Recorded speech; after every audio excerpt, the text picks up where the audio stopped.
Instagram link. Sorry.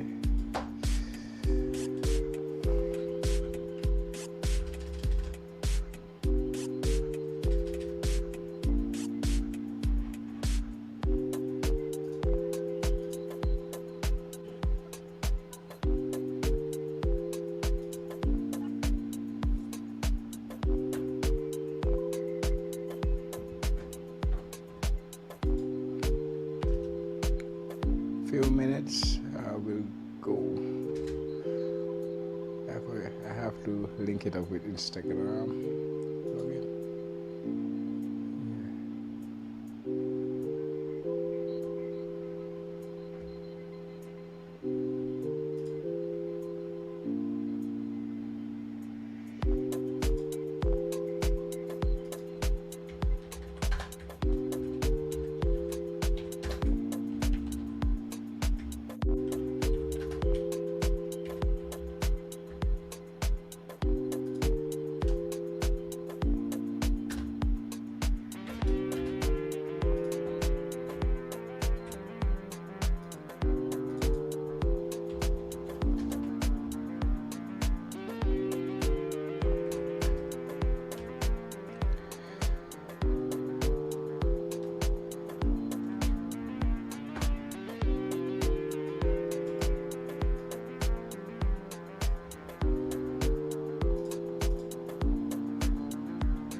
Assalamualaikum Bokai. Welcome back to the Jollof Football Bantaba YouTube channel, the home of Gambian football. It's your boy Chama again, guys. Unfortunately today we had some technical issues, so we like to apologize for the delay. We were supposed to start 17 minutes earlier, and also my co-host Coach Ete Nekufi.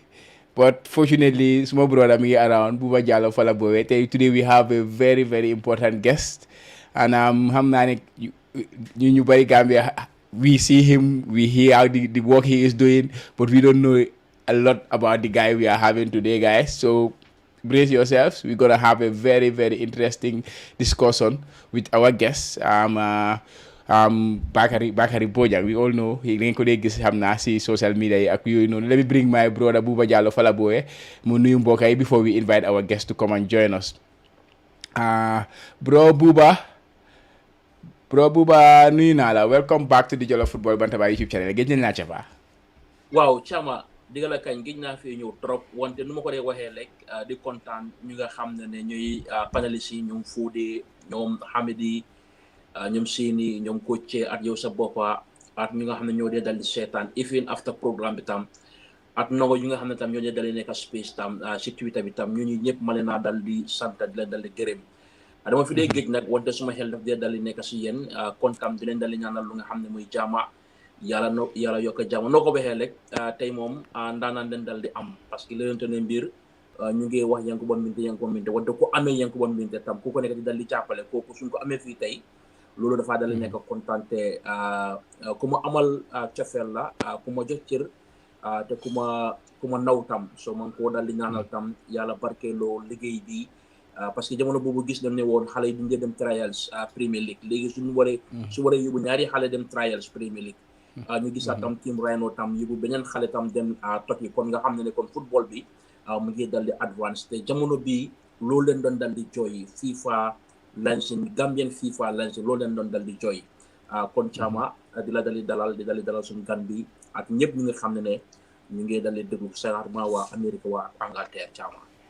waaw ma ne ko suñ mbokk yi su fekkee ne guys if you are new around, please don't forget to subscribe to the Jollof Football Bantaba. Comme ni ko cee dee waxee rek, the bigger we get or the more numbers we have, the bigger the guests we can bring to the Jollof Football Bantaba platform. So guys, bu leen dee fàtte di subscribe, bu leen dee fàtte di like, because if you do that, YouTube algorithm bi, Facebook algorithm bi dafa mun a boost suñ page bi, su ko defee ñeneen ñi mu gën koo mun a gis.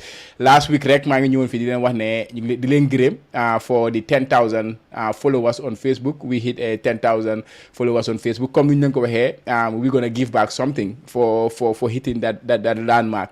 And again, last week ni ma leen ko waxee tamit Che moo nekkoon si loolu noonu moo amee loolu noonu. Unfortunately tey he is very busy because xam ngeen ne Che vice président Manjai Sports Committee moo nekk di ron foofu noonu nawetaan bi right now président bi pa mi ngi Scotland. So Che is very busy. Nawetaan maa ngi war a start next week la Super Cup bi. So moo tax tey mënu fee nekka xëj na dinañu join along the way.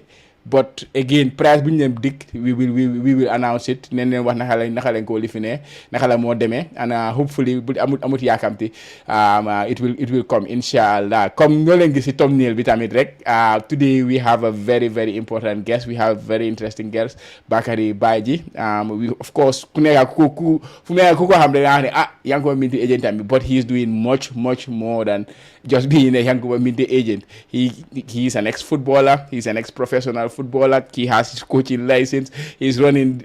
He does his 1v1 skills football management. So there is a lot of things he's doing. He's running academies. There is a lot he is doing. So today we're gonna learn a lot about moom ñu xam Bakary kan mooy Bakary Bojangi. Let me bring him in su ko defee moom tam mu wax ñu boppam. Assalamu alaikum, brother. Welcome to the Jollof Football Bantaba YouTube channel. Assalamu alaikum, everybody, and thank you very much, Chama. Thank you very much for inviting me. It's a pleasure to be here. And I would also greet everybody, all the audience, and I would say hello and welcome. Wow, Monaco, I know you were a football player, right? You played football. You played professional. But now you have Yankuba Minteh with you. So I'm going to break the glass with that one. Who do you think is better, yourself or Yankuba? Where do you rank yourself compared to Yankuba? I told him I was better than him. No. He's a top player. He's a top player.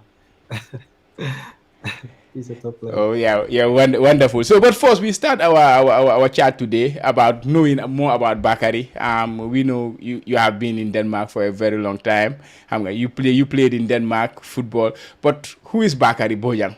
What can you tell us about Bakary Bojangi? Your beginning and then up to just to sum it up. Yeah. Well, first of all, like you said many times, my name is Bakary Bojangi, and I was born in Bakoteh. I moved to Denmark, I think it was September 99. So I've been in Denmark for almost 25 years now. So I moved really very early from Gambia. And since then I've been playing football since in the streets of Bakoteh. Moved to Denmark playing football. I was lucky to play professional football. When my career finished, I started coaching, and now I'm doing agent. So yeah. Yeah, Bakoteh born, moved to Denmark. Played.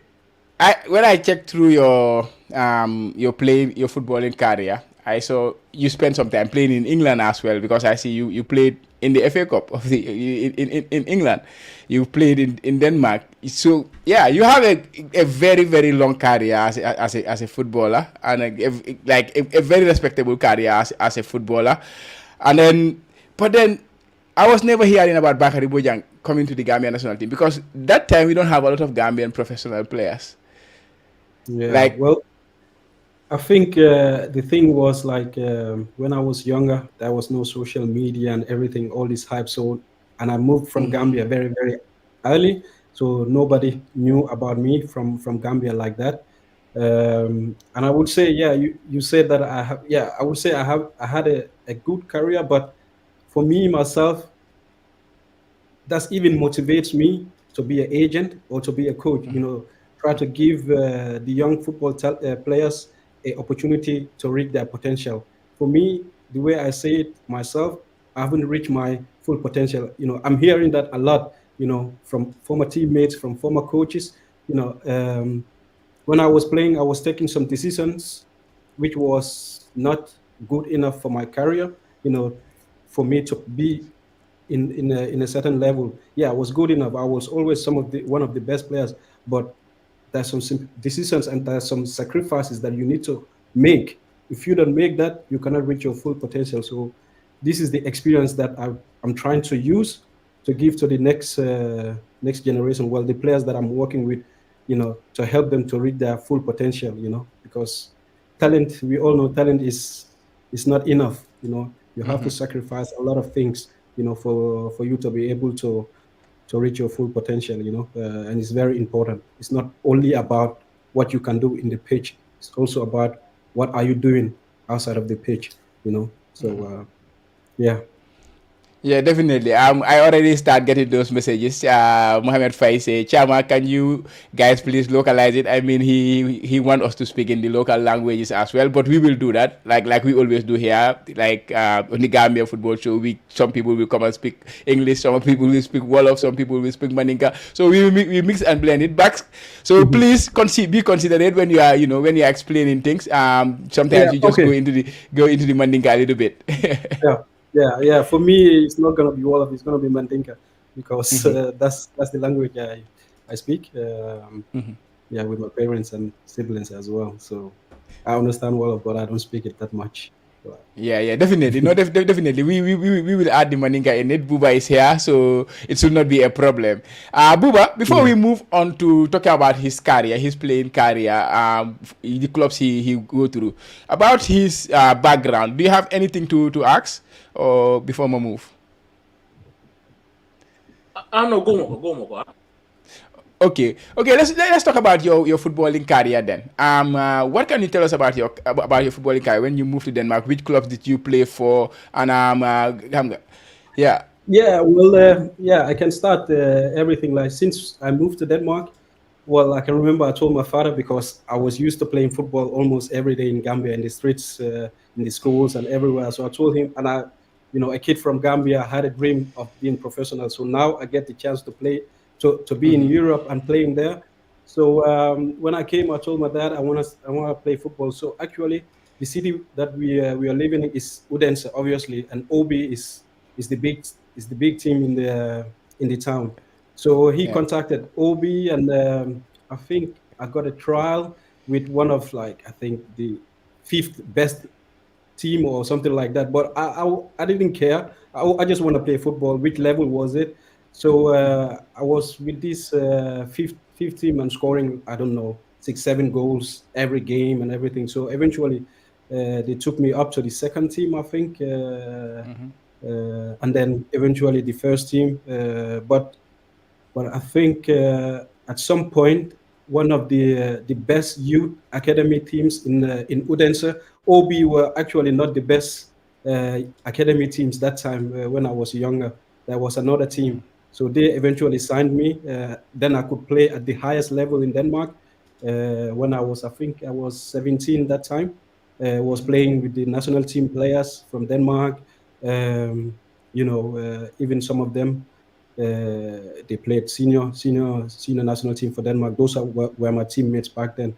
So that's how my career started. I started from OB with the amateurs, and then I got signed by another academy in Odense, which were a lot better than OB. In that time, they were playing the league. Yeah. So when I turned 18, I became a senior player, and then I got signed by another local team, but they were playing in the first division in Denmark. So they signed me as a young recruit. That was actually my first professional contract. The name of the team is called B1909. it's a former big club in Denmark. Now they are in the lower leagues, but before they were a very very big team. I think they even won the Danish championship in the beginning. I think Biri actually had something with that club previously or something like that. I was with them doing really really well, scoring a lot of goals in the Danish second division as I think 18 years old or something like 18 or 19 in that time I think. Um, yeah, Kabra Botawola, I was doing good, and Udense were scouting me, while I was there because Udense was the top team in Udense at that time, and I was still in Udense playing for this second division team, and yeah, they eventually liked me, so I eventually got a contract with them. So they came for me and signed. I signed with them. I think it was 2006 or 2005. I cannot remember 100%. It was a long time ago. But I was Well, yeah. 19 years old that time. I signed with Udense. When I signed them, I think I signed 5 years with them. No, it was 3 years and then extended 2 years more because I was there totally 5 years. Um, yeah, when I signed with them, they got me. I was 19. They got me as upcoming Superliga player, like the next big player in Udense. So I was training with the first team and playing games with the reserve teams. Um, and the reserve team we were playing in the second division, which was a league that I was playing in previously, doing well in that league. So yeah, that's kind of the beginning of my career in Denmark. Yeah. How about in Gambia? Did you play for any team? Alice asking, did you play for Jintos in Bakoteh, which is a very famous team from Bakoteh, Nawettan team? No, no, I never played for Jintos because I left very very early. I think the most organized football I can remember in Gambia is the school football. I That was you part play? of Bakoteh primary school football school football team. Yeah, for two times I think. Yeah, yeah, yeah. Oh, Back wonder. then, I've never What? played in Gambia. Only when I'm in holiday, Oh, no. try to have fun with friends and everything. That's it. That, That's it. that is wonderful. How about your move to England? You Yeah, not spend, well, you played in other places. yeah, well, England was kind of brief. Was only a one season in England. That came about because I was in OB for like 5 years, I think, and I felt like my development was not going at the right direction. Yeah. Um, because when OB signed me, they signed me as the next big player, young talent who's gonna come through the first team. And that time they were not giving the young players chance to play in the first team. They were looking for experienced players and buying a lot of players. So the talented players were not, you know. So I felt like I was stuck in Udense. So I decided to try something else. I had some offers with other first division clubs in Denmark, but that time, I felt like something had to happen because I had very, very, very big ambitions and high expectation of where I need to be. Uh, so I was like, look, let me try something new. I want to move out of Denmark and try my talent there and see uh, how far we can reach. So I chose England because one of my former clubs, he was a scout for I think some of the Premier League clubs. So I contacted him and told him, look, because that time I didn't have an agent. Some players have agent, but some doesn't, and I didn't have an agent, so I had to do everything my own. Yeah, yourself. Through my contacts and everything. So basically, I contacted him, and then he connected me with the agent in England. So I went for trial to Premier Rovers in Yeah. England, League One. Liverpool. Yeah, Liverpool, exactly, League One. Did really, really well. Played against Nottingham Forest. I remember, playing against these Premier League players and everything. It was a big experience for me, and also like eye opener for me and my talent. Like, okay, you played against Premier League players, so you have the level to be, at the top. And I was playing perfectly. I was like in that game one of the best players in the pitch, technically anyway. Um, but that didn't went through because some things happened with the agent and club and everything. So I didn't sign. So I went to another League One club, Hartlepool. I don't know if you guys know Hartlepool. Yeah, I know, I know. Yeah, Hartlepool. So I went there as well, did well in the trials. This coach wanted to sign me, but I think a couple of days before I got signed, he resigned, the coach, And because everything changed. the club didn't want to give him the means to sign. I think we had three or four players he wanted to sign, but the club wouldn't give him money to sign us. So he was furious about the club and said, "Oh, we don't have the right." Then he resigned anyway. So I never signed with them as well. So that was also disappointing. Two times I supposed to sign, I didn't sign. So that was a little bit disappointing for me. And then I got a chance to sign with a conference league team, which is a professional league as well and a professional contract. When I got offered that contract, I said, "Look, even though I wanted to play League One or Championship when I came to England, that was the goal. But all right, conference is a place to start. It's a professional league, and they're paying good money and everything. Big stadiums as well. A lot of Yeah, fans in the stands. So it's a good place to start. Then eventually I signed with them.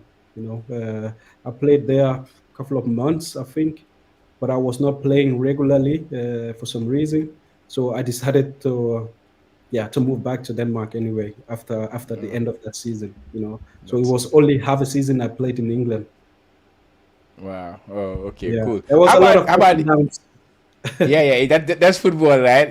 It's Exactly, never exactly, straightforward, exactly, right? exactly. Like I said before, these are some of the experience that I'm using. Managing players. Tell them like everything is not gonna be the way you want it.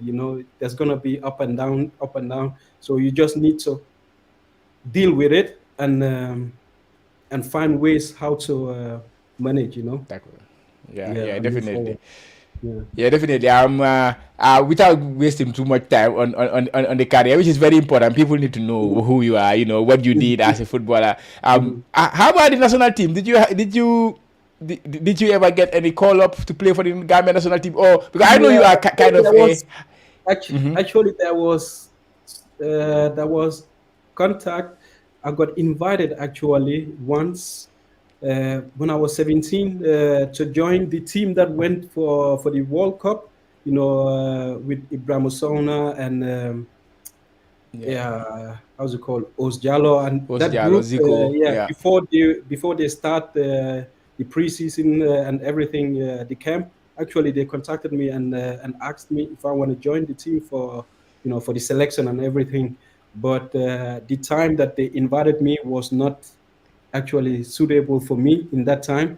So I had a long discussion with my dad. Should I go? And I was going school, and school was important for my dad, and I was really young that time. So my dad we decided together anyway that it's better to wait until next time. But next time never came anyway. So that Yeah. was the Yeah. only Okay. only time I got invited. It was a long time Okay. ago. Unfortunate. Yeah. Yeah. So fast forward, your career, you finish your career, and then you obtain your coaching batches. Hmm. You are now a UFRB coaching license holder. Yeah. So yeah, how did that come about, and what took you to that path? Well, everything is some kind of connected, where uh, I stopped playing football. I played in England half a season, and then I played in Faroe Islands 2 seasons, I think, or something like that. And then I went to Oman, the Arab country, to play there Yeah. as well. But unfortunately, I was there for half a season or something like that, and I got a serious injury, so I had Yeah. to go back to Denmark again. So I went back to Denmark, treat my injury and everything, and then start schooling as well while I was, treating my injury in Denmark. So when I was okay again to play, I decided, to stay in Denmark and then pursue a career outside of football and playing for second division club. So I was playing second division in Denmark until I get 30 or something like that. So yeah, and then at some point I start getting a lot of hamstring injuries. Every season I was injured. Every season I was injured. But then I got an offer from one of the terrorist team that I used to play for, and I was also the captain of the team when I was playing there. So they had a lot of how do you say, trust in me, and they believe a lot in me, in my abilities as well. So they offered me a full-time job as a coach if I stop my playing career, and they would pay my coaching badge and everything. So I was like, wow, this is an amazing opportunity for me.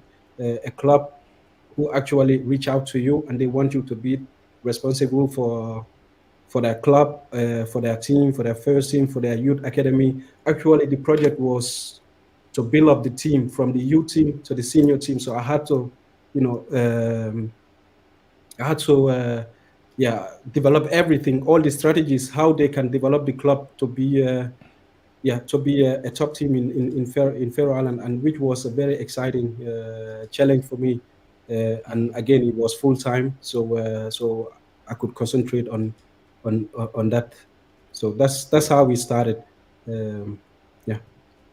Any plans to continue to the pro level, or you are done with coaching now? You focus in the other. Well, yeah. I think for now, I'm concentrating on being agent. That's why I did my FIFA license, which is a requirement. If you want to be an agent, you have to take the FIFA license, because FIFA wants quality in this business, which I understand. Because nowadays everybody is calling themselves an agent, trying to manage players. And if you're gonna manage players' career, then you have to know how to do it. You cannot just wake up one day and say, I'm an agent, or I want to be an agent, because you see someone is doing it, you think you can do it. So I think actually it's a good move for FIFA to bring back the agent exam. So if you really serious being an agent, then you have to also have the knowledge to do it. So for me, I think right now is the agent. Yeah. So yeah, speaking of the agent, you have your agency license, which of course congratulations for that as well. It's a big step towards you, but you also run an agency. The name 1v1 Skills Football Management. So from the name, for me personally, if I look at it, I think it comes from skills football, like try to train 1v1 people, like having 1v1 with sessions with players from your coaching experience, and then that turns into becoming a management or a company, which is a management. What can you tell us about the company? Yeah, well, exactly like you said, 1v1 skills football. The name actually came from when I was coaching. I was doing individual sessions with players, one-on-one sessions with players, try to develop their basic skills so that they can be better players. I was doing that actually, I think 2 years or something like before I started the agency. So the company was well known in Denmark, especially the area that I'm in. So everybody knew me through that name. So when I started the agency, well, the plan was when I started the how's it called, the personal training, the 1v1. The idea was, bringing players in, develop them, and then put them in the clubs, and then maybe manage them. Even that time I was thinking of managing players. I was not doing agenting thing, but I was already there. I was thinking of it. I had it as a goal that I want to be an agent at some point. So develop the players, have a relationship with them, and then eventually manage them or advise them what to do in their career and how they can do manage their career. Yeah, let me just read a couple of very interesting comments or wonderful comments. One from Paan. He is also doing similar thing, I think, training. He said, respect to this guy, definitely. I don't know him personally, but he needs to be more supported. He's taking our football to another level. Yeah, Paan is currently, I think, the trainer for the Gambian national team. So, yeah, and he said those wonderful words. The name spoke for itself. 1v1 is something very special in football, which every player needs. Yeah, definitely. Buba, let me bring you in. If you have anything to ask from the topics you want to cover right now, I'm talking about Kariambi, about the agency. Do you have anything to add? ha Bakary mbate kany ni kamle wala mo ko komni for 1v1 ila agent o ite fo jato ngamoyle ko aliye project ko soto summit funi what is your contribution towards the Gambia community to give back community bawo ibuta Bakoteh be jigiti la bari apart from managing this place so yem mune soto Gambia la for because ngajele ko nung QC la academy be nun janle live your goals be nun janle aning compared to Senegal me alon ko na academy ma balle so for ite fanan in the future na to mantra in the process for alle establishment of Gambia pour Allah doko ase yirwan nyamento. Well, right now I'm not a part of the management, but academy do member Bakoteh Yankuba Fong, but academy minto. It's an academy that meantime academy. I mean academy coach. Amuna like I would say he's not brought along, you know. Anim fanang I'm fanang coach le kabrin benun Gambia, you know. Atalon na coach before, so kabrin since ntekala kabrin be play kan kala academy in sponsor, you know. So basically mbawala ke kan still, you know. So saying mba nka makwele abe academy ni run la nyadi le abe academy structure la nyadi le all this paperwork you know TMS and ñu fen jamal bimbije nke support ni wala mole amaran telephone tamu academy ni boran telephone tantang na brodal tamu but nka support le I understand kabring 2009 you know I've been supporting him and Ikafala Abdou Toure aning Ikafa he was also a former player Sekou Diouf Baptiste everybody knows them in Bakoteh anyway, you know Tolantela brothers ultimini alonko I really look up to them and then they inspire me to come back and help you know football in Bakoteh. That's what I'm doing, you know, try to support football in Bakoteh so that they can be more professional and we can develop more players, maybe just like Yankuba. Bari apart from ike ma ko nyimpe ba kola gal man dula sora because Bakoteh data tala asike no ite establishment no sota because nga melo ko komni gal project ko le soto somita o foni la ma fon la mi alon ko komni generation foot be nyamento wado jambar be nyamento o fanan ite fanan ila hakiro ame so wala pour ya develop because ngala ko Bakoteh data tala anu fanan Yankuba Minteh clienti je drone wala nying selu jenda ma clienta ma tije pour a good environment so because environment fanang aka important le fanang play ni ngoni no wo ma fon la nak nda fenja ma fon no wo ma fon la because we are having some plans planol bela rinje le mi alon ko fon ya min fon sumita you know la fatrala pour ka dula jibe mi alon ko ise la facility bil nyamin you know isaja academy nyim fanansa you know sa strong no nyamin ko international academy ka ke nyamin wala plan wuti nak but mundu malang ko be ba parela wala ko ba me fama be start la you know I cannot say anything about that at the moment but that is definitely in the plans of the management and I'm 100% supporting them, you know, how they can they can progress with that. Nanyini kala bono wala ko ya fule non ko ibe play ka num B 1901 le kabri be dun je after ibe num audience le after B 1901 ye talent non but B 1909 B 1909 so but pressure nying media la pressure nying ibe 17 years 18 years 19 years you know you are even no santole ye fanjele no ya understand that you are the best but how are you dealing with the pressure of media, you know, come from ibe fan mago economy because whatever social media mo wara no back but just the pressure face from media as a foreigner me along abe Denmark you handle nyadi le what time to be honest I didn't handle it very well. Yeah, I didn't have any experience in that so nga handle nyami was not good tonya because ngata media nga kuma dol for mini alonko I didn't need to tell that to the media, you know, and yeah, to be honest, I didn't have anyone to help me with these things, you know. Even my first contract negotiation, normally it's supposed to be another kind of agent ulti, but not that wallet araje, yeah, he knows about football, but amanke ko ate aning football contract negotiation I learn aning kol kenyadi and all these things, he was just there basically to support because, but yeah, so I didn't have that support and someone who can tell me this is how you have to handle the media, or this is how you need to live outside of the football, and and this is how you're gonna cope with a disappointment that the coach didn't pick you today.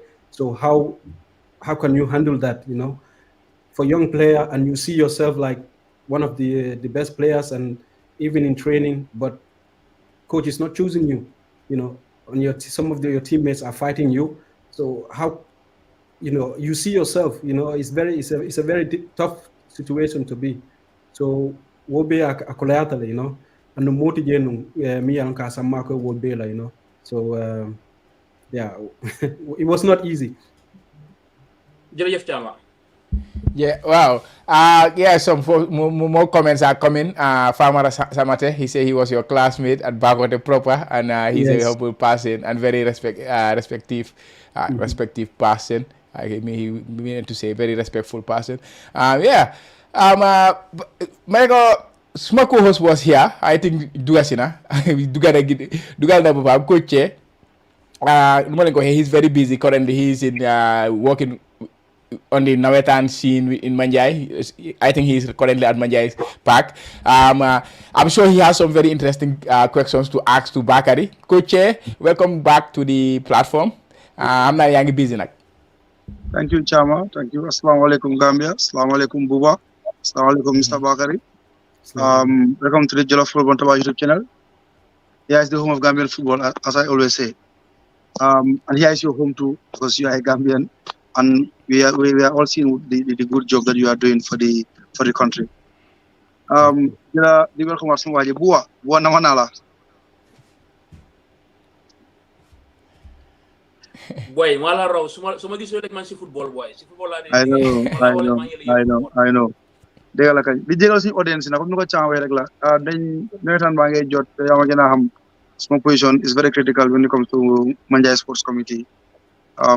We've just finished our coaching clinic with our Nawettan coaches. For new capacity, understand nga, refresh and minds regarding coaching, understand nga. So it was a very good and successful course, understand nga. And we hope to have so many courses like this in the near future. Yeah. Okay,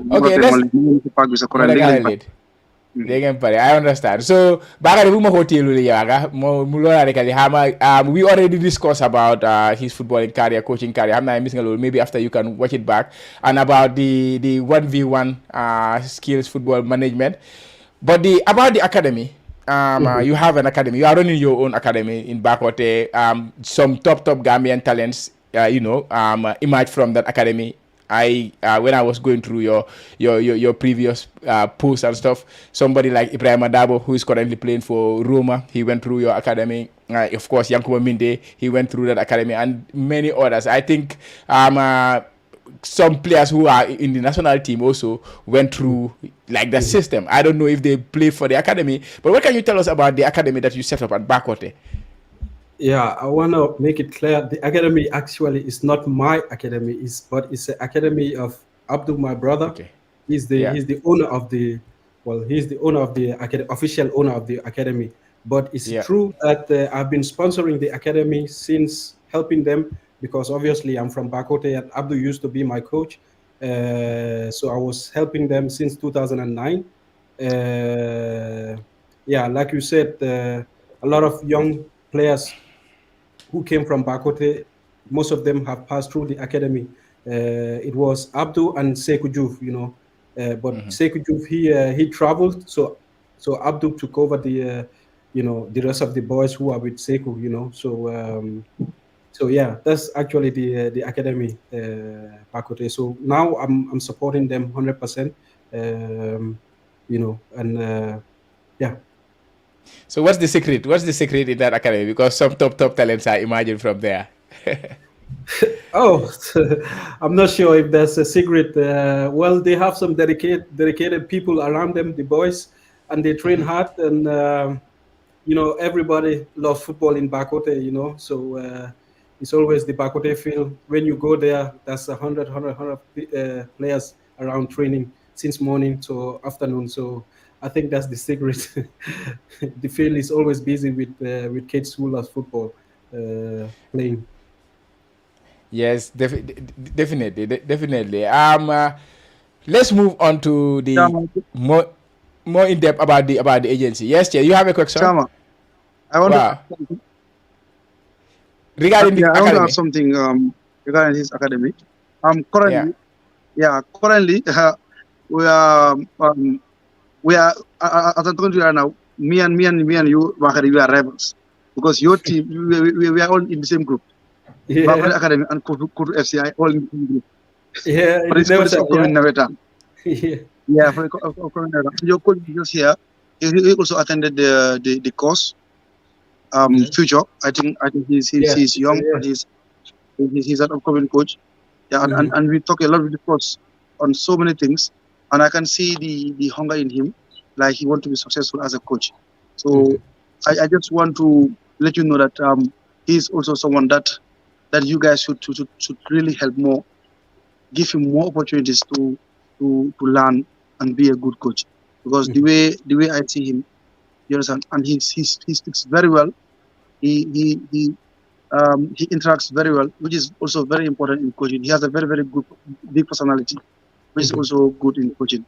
So, yeah, I just want to tell you that you have a good coach. Yeah, yeah. Future. Thank you. Yeah, Yeah, like you said, you are right. Future is one of all the players. They appreciate him. And I was in Gambia for I think it was 1 month ago, and we are doing personal coaching. Was helping him a lot in that field. Have contact with him.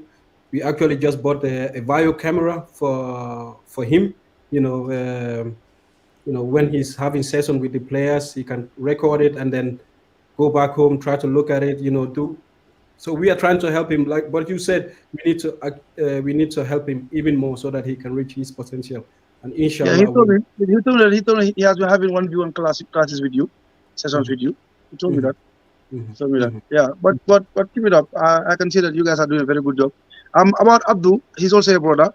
mhm. Bax, maybe this is the first time I'm speaking with you, but I have connected you with some individuals in the past.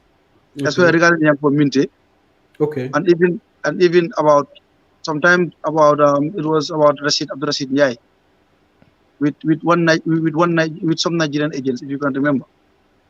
Rashid. Oh, yeah, yeah, yeah, yeah, yeah. Haruna, right? Yeah, Harun Rashid. Yeah, Yeah. yeah, and Yankuba Minteh before he finally went to audience. Mm, Some mm. some agent contacted you. They Yeah, wanted to yeah, work yeah. with The you. Nigerian agents. Yeah, yeah, yeah. Yeah, yeah. I work with them also. I work. Oh, okay, Is okay. yeah, it's the EPG agency owned by Yeah. Emeka, the Health Project Group. Mhm, mhm, mhm, mhm, I'm mhm. sure you know them. Yeah, yeah, Anyway, yeah. Chama, your doxalal after ñu ko si waxtaan bi. Wow, baax na yeah. The ma ko waxee it's almost 11, like it's almost 3 o'clock in Gambia. But anyways, let's move on to more deep about the agency work. About the agency work. You have some players under your portfolio, under you. A lot of them, Yankuba Minteh just being one of them, Ibrahim Cisse, another Gambian international, another one. You even have players play the Dennis players in because when I check your transfer mat, I saw a Dennis player there. You have Senegalese players, you have players. So what can you tell us about the agent work? What scope, where do you cover and all that? Well, when I started the agency, the aim was 100% to scout African players and then bring them to Europe and give them opportunity. That was my goal, and that's what I was working for. I had many chances to work with other agencies who scout players here in Scandinavia, and then working with Scandinavian players. But I want to my goal was and my passion was scouting young African players, bring them to Europe and see them develop. That's how I started, and that's what I want to do. So basically what I do, I travel to Africa, mainly Gambia and Senegal, and scout players from there, and then give them opportunity in Scandinavia, because Scandinavia is where I have my contacts, since when I was playing myself, especially in Denmark. So basically that's how everything started, and that's what I'm trying to do still. I know there's a lot of Gambian players, or there's a lot of players, African players. Unfortunately, we cannot scout everybody, but we are trying our best to see everybody, to see a lot of players, and then from those players choose the best that have the talent, and yeah, to progress in the highest level, to give them that opportunity.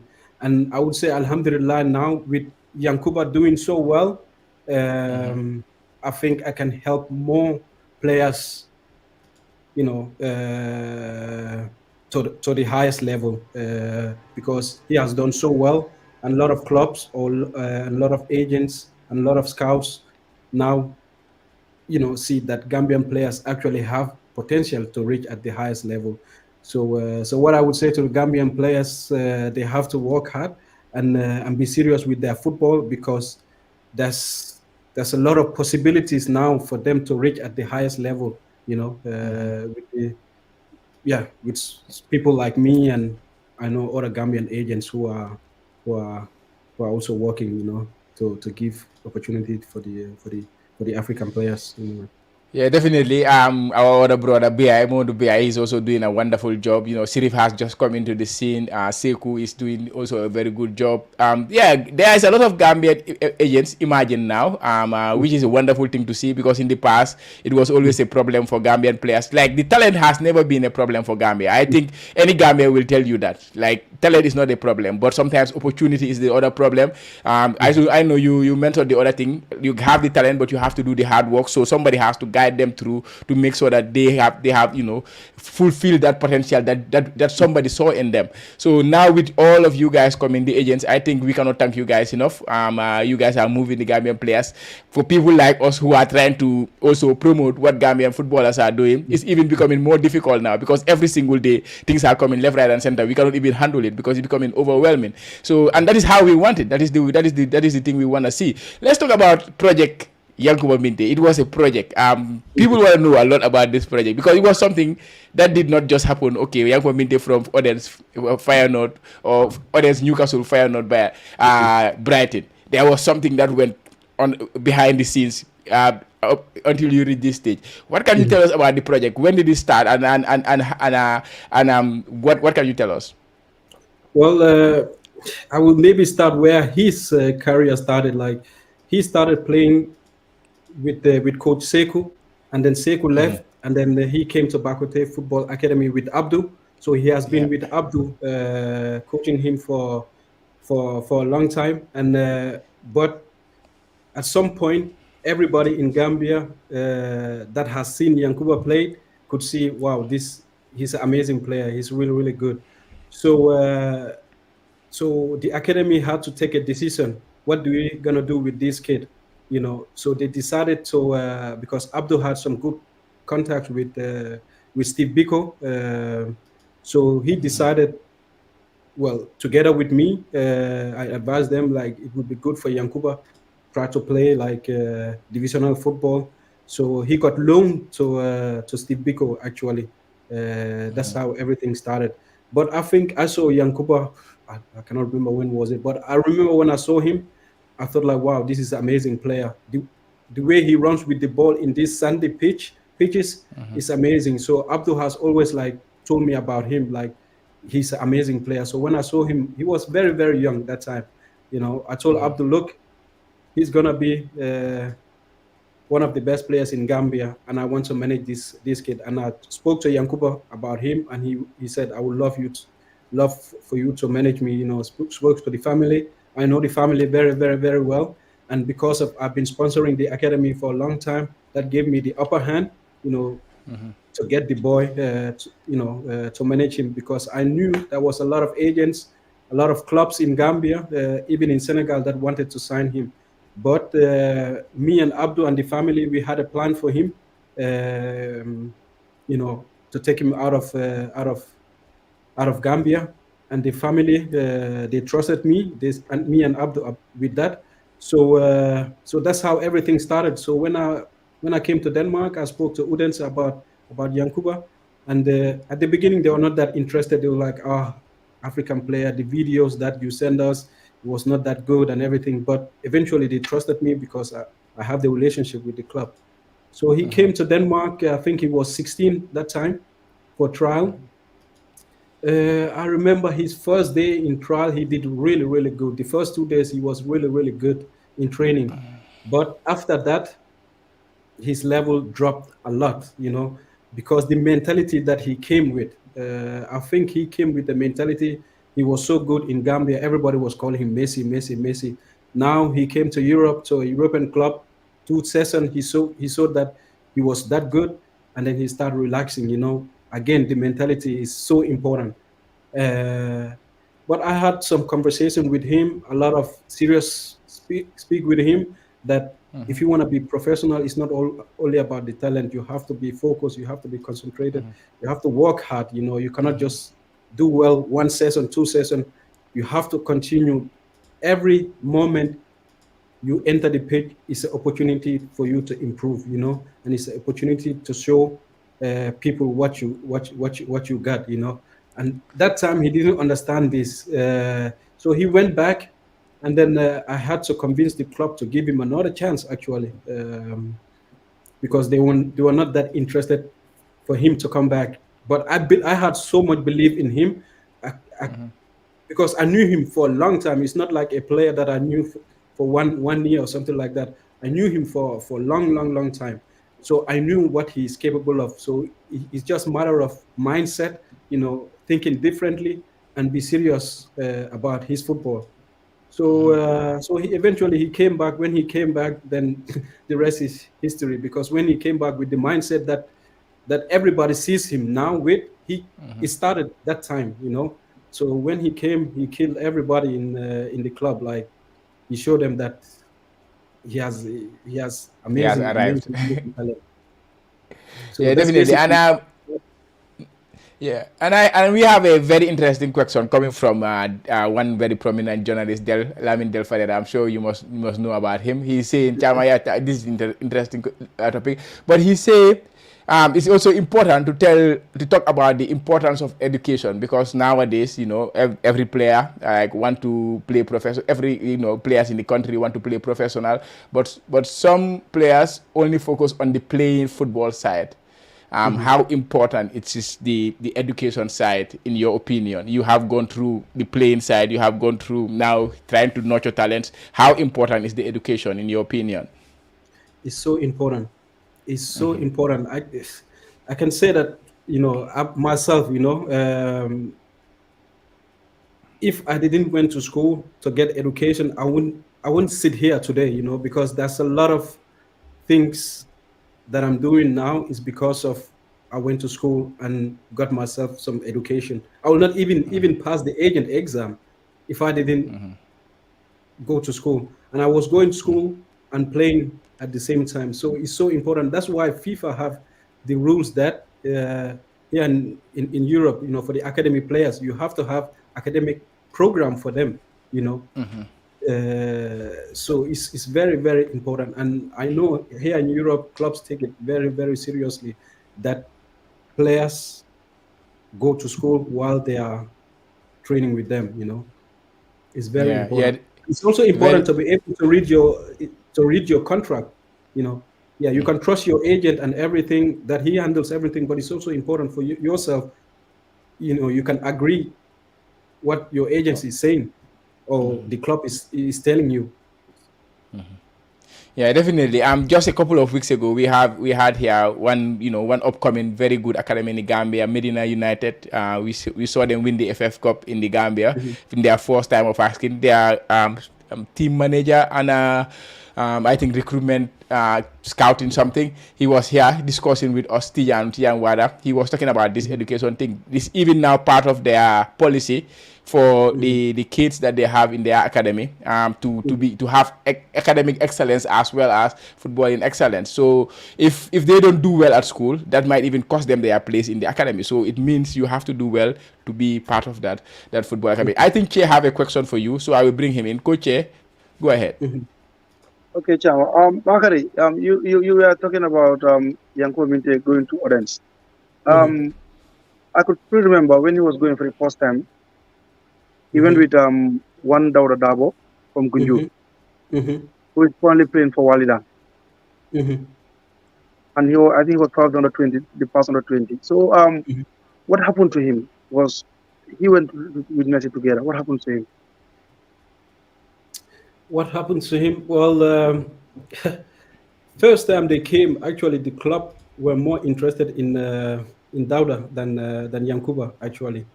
But when they came back, for some reason they decided to keep Yankuba, but not sign Dauda because they felt like Yankuba impressed them more than Dauda. But Dauda is a really, really, really good player. And then I think me and Dauda, we made a plan that to go back to Gambia because there was some things that he needs to learn, and disappointment was also, something that affected him a little bit. So, but now I see Dauda is coming back, and I'm actually working with Dauda, trying to find some option for him to come back to Europe because I feel like he's ready. He was with the national team on the 20 that went for Ghana. Yeah. Sometimes trials is not easy. It's really, really, really difficult. You have to perform at the high level at the right time, and the timing also have to be there for the club to sign you. But yeah, he's a top player, and 100% he will also be someone people are gonna talk about very soon, inshallah. Okay, so that means you are still working with him, right? Yeah, 100%. Yeah, if you see my. I also have another question, Chama. Go ahead. For Gambians, they say it's confidential, but I think it should be clear to motivate others. It's regarding compensation. Yankuba Minteh went from I'm sure when he was going to Biko, he went there on loan from Bakoteh Academy. Then he went to Odense. What was the compensation money that goes to Biko and also to Bakoteh Academy when Minteh signs for Odense, then from Odense to Newcastle, and from Newcastle to now Brighton. Can you please tell us what was the compensation fee? So that other academies in the Gambia can know what they can earn from this players, and for me it will motivate them to even work harder to ensure that they also produce players that can also change their lives, the lives of other young players. Well, what I can say about that, in the specific transaction you are talking about, I cannot say anything because, like you said, it's confidential. But what I can say, the clubs that are involved, they are 100% happy with everything. And me as a Gambian, wait. Me as a Gambian agent. No, I understand you. That's what I don't want you to talk about. Just tell us no. Okay, now don't tell us the percentage figure. Tell us the percentage. Achama. Unless you don't know the percentage. I don't think it's necessary for that. I said the clubs that are involved, they already have what they're supposed to have. And me as a Gambian agent, this actually some of the things that I'm advising some of the clubs that I'm working with, so that they can claim this kind of money. Like you said, it can be a huge amount of money. So yeah, I fight for Gambian clubs. I was fighting for the clubs that are involved in this, for them to get what they deserve. And it's not something like, the player played here, then you can get money. No, you have to prove that it's actually a club, and you have to prove when the player was there and all these things. So that's why the Gambian, the advice I will have for the academies and the clubs and try to make structure for everything, because if you have a player who signed a professional contract, you're gonna claim something, you have to prove all these things to FIFA.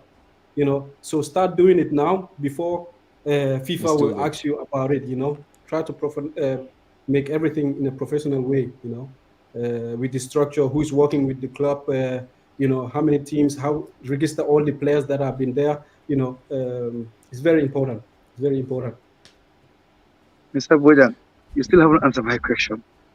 What Not percentage? I will interject. He don't want to answer it, so he's okay. Let's just move on with that one.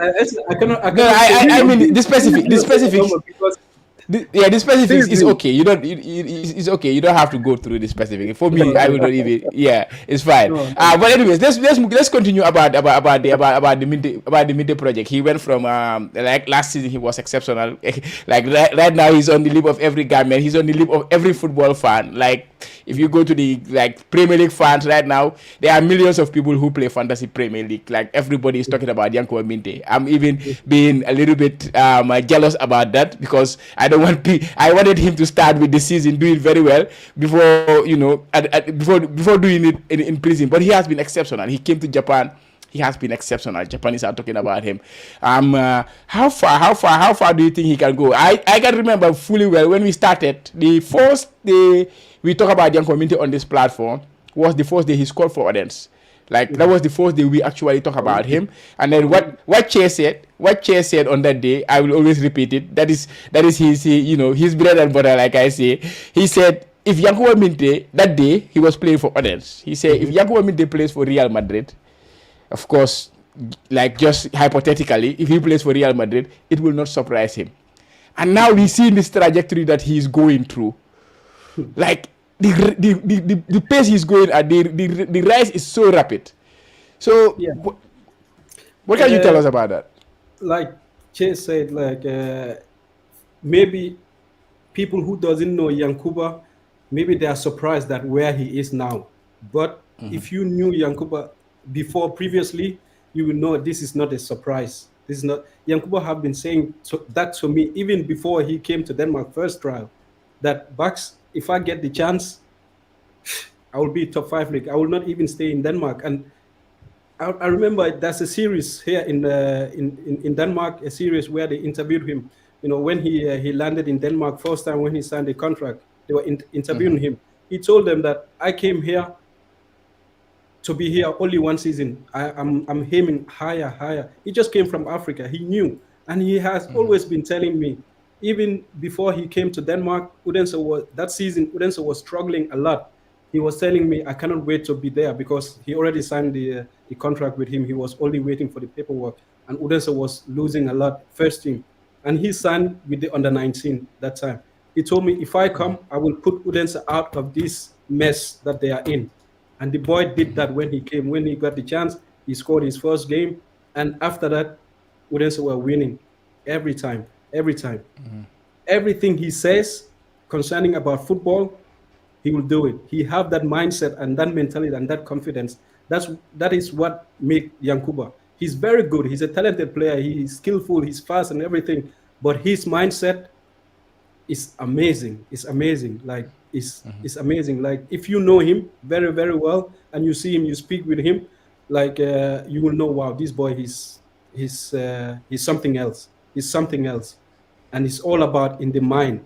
It's not about his ability, what he's doing. That's top level. But the mind, that's why no matter where you put Yankuba, it doesn't matter. Like Che said, you put him in Real Madrid, he will score.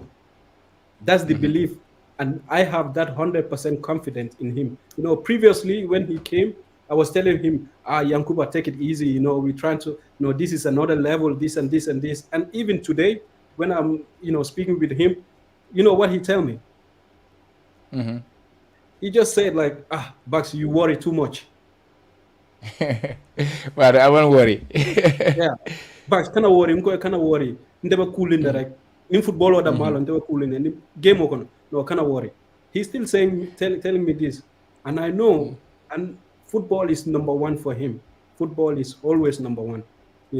His spare time, what he's doing, football. Football. That's nothing else, So I'm not surprised he's here, and I will not be surprised if he played at the best club in the world. That's gonna be wonderful. To be honest, I'm the biggest fan I hope you know that. I am one of the biggest fan of Yankuba. Buba, do you have any question to ask to Bakary before you back home them? Because it's already past the time that Buma agree one ak mom. Do you have any final question? Why yep chela, you know, yep chela. Bakary, Madama Doko. I'm like, Sorry, I can't hear you. no man jamano mo isma style jamano. Okay, Ablaye Diallo. Wala na start. Ya wala na start. Unko Bakary, Gambian soul ngalong ni ita fo na English komodo, isa fo no manika kong Gambian soul ijakal tel no kabering gal ko ñu Castle ba bulale ñu Castle ba dimot lale. There was a lot of transfer ongoing talk ko mo nekata num what was happening mo toñata num kabering ñu Castle man preka wafi num o ipreta ka wafi le jandin deadline fengo because there were so many publications kabo from the Sun, the Daily Mirror, you know, diamo be ke bari ite man diamu Yankuba Minteh man diam mune be num tamaka comme ne ala final days kabo ñu Castle. Oh, along man jarin nga kuja ma fora because nin diamra kulbe start la le kafindi, you know, and now Yankuba is in a good place, we are in a good place, everything is going good, so man jari ngamurun ko ma wo nyama. But Tonya long there was a lot of things going on behind the scenes. Yankuba was not involved in that. It was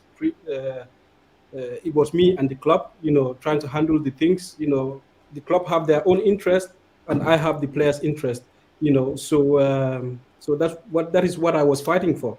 And I will say alhamdulillah that we are in a good place, and right now it seems everything is what I have done and what I've been fighting for is the right choice for Yankuba.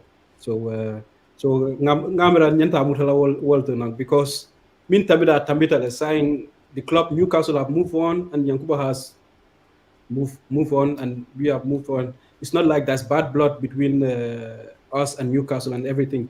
It's just football business, you know. Everyone is trying to, you know, to protect their own interest, which is normal. So I'm protecting my players' interest, and that's what I'm do. You know. So yeah, wala bije. Okay. Problem today because I can't compare it to you know, as a journalist because they don't mean you can work as no do my understand. But the same thing, how important because Najile ko new precision manager be I start le I go school. You know, as you know, I debut against Everton next week Saturday. It is a war for Nola or more for but Gambian so me aloko be England kono. Ibe Yankuba support Nola nyadi le or Yankuba la Premier League tafanang abe Gambia to sabalanyale because for the longest time we fight we have players in the high league, especially the Premier League. But same thing Yankuba preseason abu control down England mulbe kaya ko hani defo ko menyi ni kala ticket of pour adi sibi do fon setaka jube. So how important yaji la Yankuba la in Premier League ta I play kanu dunto kabrin Senegal sul ko play nunji alas Diouf wol jaw wol Senegalese population, they make a good noise. Kaji ko Yankuba Minteh support. From the yaji ko yo Gambian sol is Yankuba Minteh support no nyamento England anu fanang Gambia fanang ka Premier League because ndol ka Premier League lugo da mala jube na video call world ani so kono. So ñu banku flo ba ñaajale comme ni ka Yankuba support pour nga samba santo dal. No, already Yankuba support Ninjela and Tefananga support Ninjela. The Gambian are really trying to support him. But many Alanko England, if they can make it and they can afford it, you know, go to the stadium, bring Gambian flag, you know, social media is there. I even see a lot of Gambians are commenting on the post. There's a lot of hype about Yankuba. And yeah, we just need to support him. You know, obviously there will also come some games where he doesn't perform because he's a kid. He's talented, but there will obviously come some hard period of time. And actually, that's the time that he really needs the support. You know, because there was a time when he was in Obi and there was a lot of things going on. You know, he didn't get that support that, you know, I wanted, you know, for Gambians to support him. You know, we cannot only support players when they are up there. We also need to support players when they have, you know, bad periods. You know, to build them up again. You know, so it's very important. You know, to balance it like that, But I think the fans are doing really, really well supporting him. This is what we all. I'm a Gambian as well. I'm also a fan of Gambian football. Even though I'm doing this kind of job. So I'm also happy that we have a Gambian player in the Premier League who potentially can have a role to play. An important role to play. So that's what we all have been waiting for. We had Barrow. He did well. But Yankuba, I think, is a different case with him because Brighton brought him as a starting player. You can see that with the transfer fee that they paid for him. He's an important player for them. You could see that in the preseason he started every game. Even yesterday he played, I think, nearly 90 minutes. So yeah. So he have a role to play, and I'm looking forward to it. And obviously, I hope that Gambian fans are also looking forward to it. And yeah, I hope that they will watch every Brighton game. 100%. I have not And missed also a pray Brighton for game. him. And also, we need to remember him in our prayers, because he definitely needs it. He definitely needs that. Yeah. Like I say, I've not missed a Brighton game this season. Now I'm a big Brighton fan. I went with my Brighton. I'm also coaching, here in Japan. So I work with some English people. I work with the British Football Academy here. So one of the coaches is a lifelong Brighton fan. I did an interview with him. It's part of the vlogging that I did. He has been there for all his life. So I'm so happy going to watching him play. And of course, I have to thank you for that. I have to say that.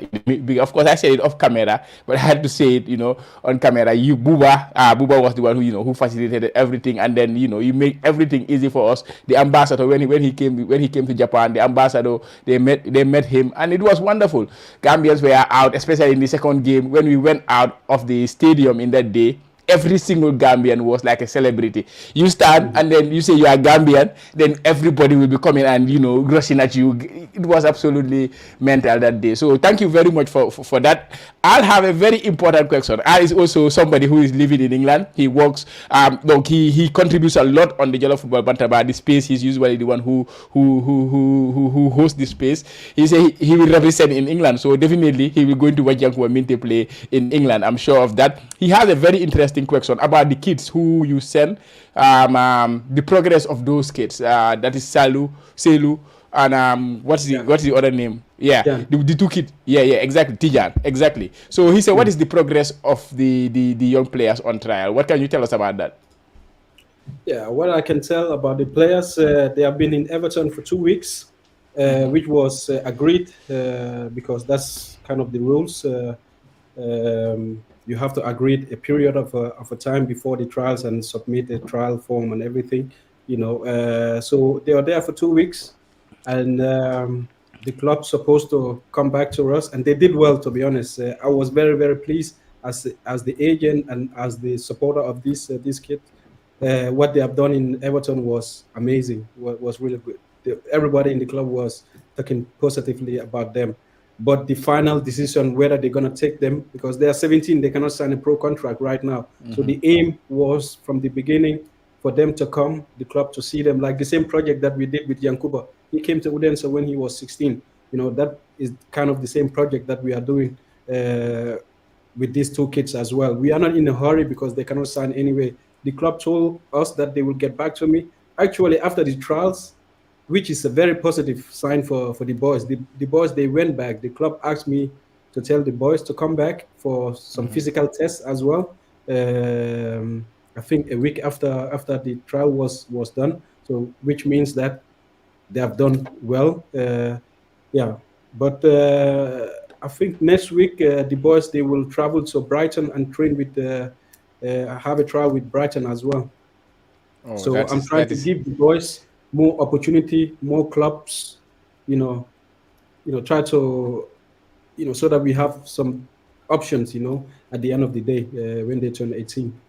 Hopefully, they will also impress. They have done very, very well. I'm so proud of them, and it's a proof for me that Gambian football is developing. Because we are having a lot of talented players.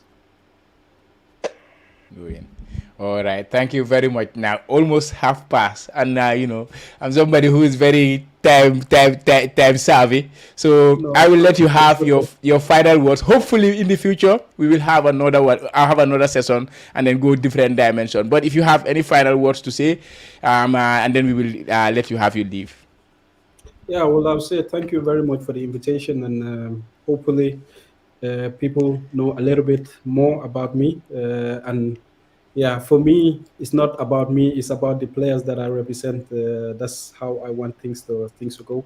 And I would also say, if there's some players listening, that you know what Yankuba did, everybody can do it, but it starts with the player himself. It starts with the mindset. A lot of players, they focus on us inside the pitch, doing drills and everything, training, but they forget to train their mind, to be a winner, to be a winner, to have this hunger every time you enter the pitch, that you have to shine. That is your last. Yeah, you need to treat every moment like your last time. Last chance. Yeah. That's the mindset you need to have. If you have that and you also have a talent, then you have a chance, because professional world is not easy. It's very, very, very difficult. You not have to have a strong mentality. And some players, they think they have strong mentality, but they have to think twice. They have to think twice, So yeah, that's my advice to players anyway. And yeah, sky is the limit, and believe. Yeah. Thank you very, very much, Bakary. I'm spending 1.5 hours. So I'm not. Your schedules are very, very tight. Yeah, you had a meeting earlier. You guys are very busy. So we really appreciate the time that you gave us, Buba. Let's. Do you have any final words to say before we them? Bon, nu Or, ma la ko waxee or woon we, rek Bakary suñ ko bu baax la man am naa rapport yu baree bari moom always daf ma dee seen exclusive nataal yi Yankuba Minteh su signé daf ma dee seen ay jasis ba pare tam yàgg naa koo toppa tam du tey so ñu ngi koo ñaanal rek nu ma la ko doon waxee rek fu mu daanelee rek mooy ñaan bi tam am nga ñaan bi tam am na solo pour players yëpp am injury free ñu am beleen Real Madrid di leen sign comme moom tam ak ñoom agency yëpp yàlla dina la dal di yaatal tam ba pare tam Amiin yaa like rabbi. because su mu nekk ni ma ko waxee rek loolu nag wante ne samedi Bakoteh dina jax Japan dina jax audience dina jax Sweden tam dina jax parce que ñëpp ñu Bubasa. ngi bëgg a gis for the longest time ñu ngi xaar pour kan mooy di next Gambian pour muy play Premier League te loolu tam Brighton kese duñ ko dal di célébrer ñun tam ñu ngi ko dal di célébrer kon ñu ngi ko dal di ñaanal tam yàlla dafa ko jaama moom ak njabootam yi. Amin ya Rabbi. Bakary, thank you very much, and we will Thank you speak very much. again very soon. Thank you. All Thank right. you very much. Thank you. Thank you. All right. We'll let you give. bro waxtaan mi neex na gis na léegi-léegi soo dee waxtaan time bi danga dee dem di dem rek ba pare su ma maasi ci suma bro su fi duggasee moom xam nga ko moom borom idea si bëri yi dafay dina dem ba fu mu war a romba, but it was wonderful. What did you make of that? waaw xam nga communication dafa am solo. xam nga nit ki nga wax moom téléphone ni nga dégg turam moonte gisuloo ko jëmaam bi so su ñëwee wax na lu nga xam ne mooy téere lu mu fi wax lu mujjee bi sax moo am solo mooy players yi mindset ne players yi Yankuba Minteh kese rek du moom kenn wante am nañ yeneen players ñu nga xam ne ñu mun ñëw dal di breakthrough démb gisoon nañ mu fi postoon transfer yi Fodé Dabo foog naa Fodé Dabo la Real di Banjul ñu bëri ñu ngi wax ne warut a dem dal di dem ligue parce que talent tam ak expérience màcc na foofu kon lu Bakary di dal di firndeel mu ngi ne talent baa ngi Gambia kon tam coach si tam management yi tam agency tam ñu gën a dimbale xale yi tam that mental strength because mental strength bi soo gisee olympique bi ñu win ay goal yëpp den am good mindset la gaay am from the basketball lu nga xam ne daf win goal daal yëpp mindset bi la kon ñun amum problème ak talent ñun amum problème ak li ñun am mooy problème yi mindset te loolu tam mindset bi tam da nga ko dee filter di si national level bi because foofu da nga aussi di psychologist ñuy dal di waxtaan players yi ñuy nga amaat tam mooy groupe yi ñoom ndaa bi tam isi leen si setup bi tam parce que ñoom jaar nañ fa gis nañ fa because foog naa ne rôle boobu la Alassi Diouf nekk di dal di play fu nga xam ne mooy Sénégal te léegi of recent gis ne tam Ghana tam seen technical staff bi tam isin ne fa seen defender bu Fatima defender bi left back la woon Pinstill la woon mu fa léegi nii ba pare tam is neen Fatwa mooy seen former goalkeeper bi tam kooku tam mu fa pour bu train goalkeeper si tam mu ngi woon Sudan wante isin nañ ko tam parce que dem na World Cup dem na African Cup of Nations so this upcoming goalkeeper si mistakes yi nga xam ne dañ ko dee am si poste bi wala ragal bu nga xam ne dañ ko dee dal di ragal pour play o su gars yi di play bi commencé o gars su gars yi di play bi Accra dina mën a dal di delal so like dafa war a dal di filter from the national level even as early as this under 20 as early as this under 17 so daal waxtaan bi daal neex na trop su fi emoon sañu dal di ko fee tëj wax dëgg yàlla caama non wax dëgg neex waxtaan bi neex na waa comme na ko waxee su fi emoon sax mu neex waaye we have a lot of things to cover Fodé mi ngi si background bi Fodé Mané of course ñu xam nañ moom du everyday morning ba guddi mi ngi yëngu si transfert si so moom xam na lu nekk di daw si transfert so na dugga si jox ñu updates on potential transfert si wala am ak also of course week bi tam there were a lot of Gambian players who move across am na ñu jógee Gambia am na ñoo xam ne from European club to another club so nee na am those updates and then there were also week bi tamit yesterday there was a big interview tamit on your platform that is Alkamba Times maa ngi seeni was talking to Lamin Kababajo boobu ñëpp la lay intérêt because he's the president of Gambian football te ñun ñëpp football la ñu lifin so boobu tam naa si jël si sa xelaat si from that interview honestly and Red Scorpion gis ne lan la gaa nekk di def gaa ngi war a play just in a couple of hours I believe so loolu tamit war nañ see wax gaa am nañ become the first Gambian team to win at CAF level club team so there is a lot of things to cover Fodé lost naa ko a little bit so let me take your opinion on that first ba démba interview bi from bu seeni def ak kii nii ak Kaba yow loo si jàngee wax dëgg yàlla nag dama doon liggéey mënuma déglu clip bi ba léegi wax dëgg yàlla man wante ne man maa draw yoon question si am na ne PR la woon wante góoma ne woon PR la because ma drop question si ba pare tam beneen bi nekk na si affaire yi pagi Gunjur bi like for 6 years nit ki ñu ngi gis waa Gunjur ñu ngi play Gunjur primary school football fan la gaay daal di toll si loolu ak di ñaakooy football fili bi nga xam ne gisoon naa si Del Fajara musu doon dale def tuuti leeral wax dëgg yàlla nag awma opportunité bi nag pour dal di déglu wante lu ma jot a déglu lu ma jot a gis si seeni mooy ñu ne Kaba tontu answer si yëpp wante ne try na pour bu dal di ñëw because tam réeroo amut ifin su ko joxee that confidence te man moo fa doon dal di nekka te there was no way man ma nekkoon foofu tam so baax na tam pour muy ñëw dal di waxtaanaan nit yi because the only platform fu mu doon dal di dem mooy Kër Fatou da Saturday brunch show lam dee dal di dem go mo ne dafa turn on down coffee time Tita Gomez so su ma amee the full clip jot naa ko wante déglu ma ko xanaa yow nga dal di ñëw junjal ñi nga xam ne tam déglu ko tam non man déglu naa affaire bi of course comme noo nekk di waxtaan na about projects yi comme noo ko waxee question si nu mu ko war a answer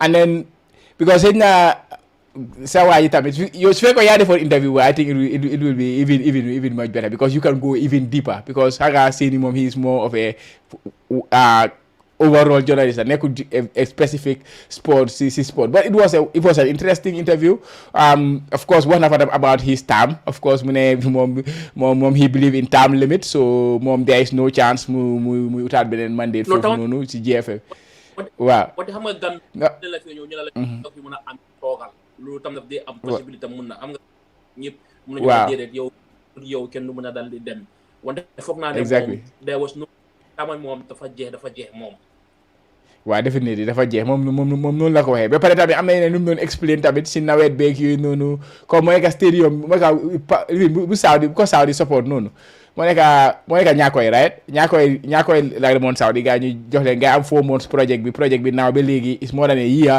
project boobu jeexut am na yeneen ñu fa doon explain ne am na ñu fa de man lu ma nekkoon di question daal moo nekk like why do we always get our planning like extremely wrong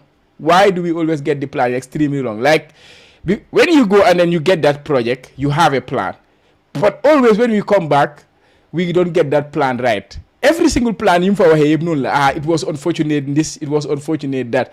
So manuma feel there was a lot of incompetence when it comes to planning for a project, because you cannot always plan for something and always the plan it fails. There is at least do not fail miserably. Come if you say a 5-month plan and then the plan ended up being a 2 years plan.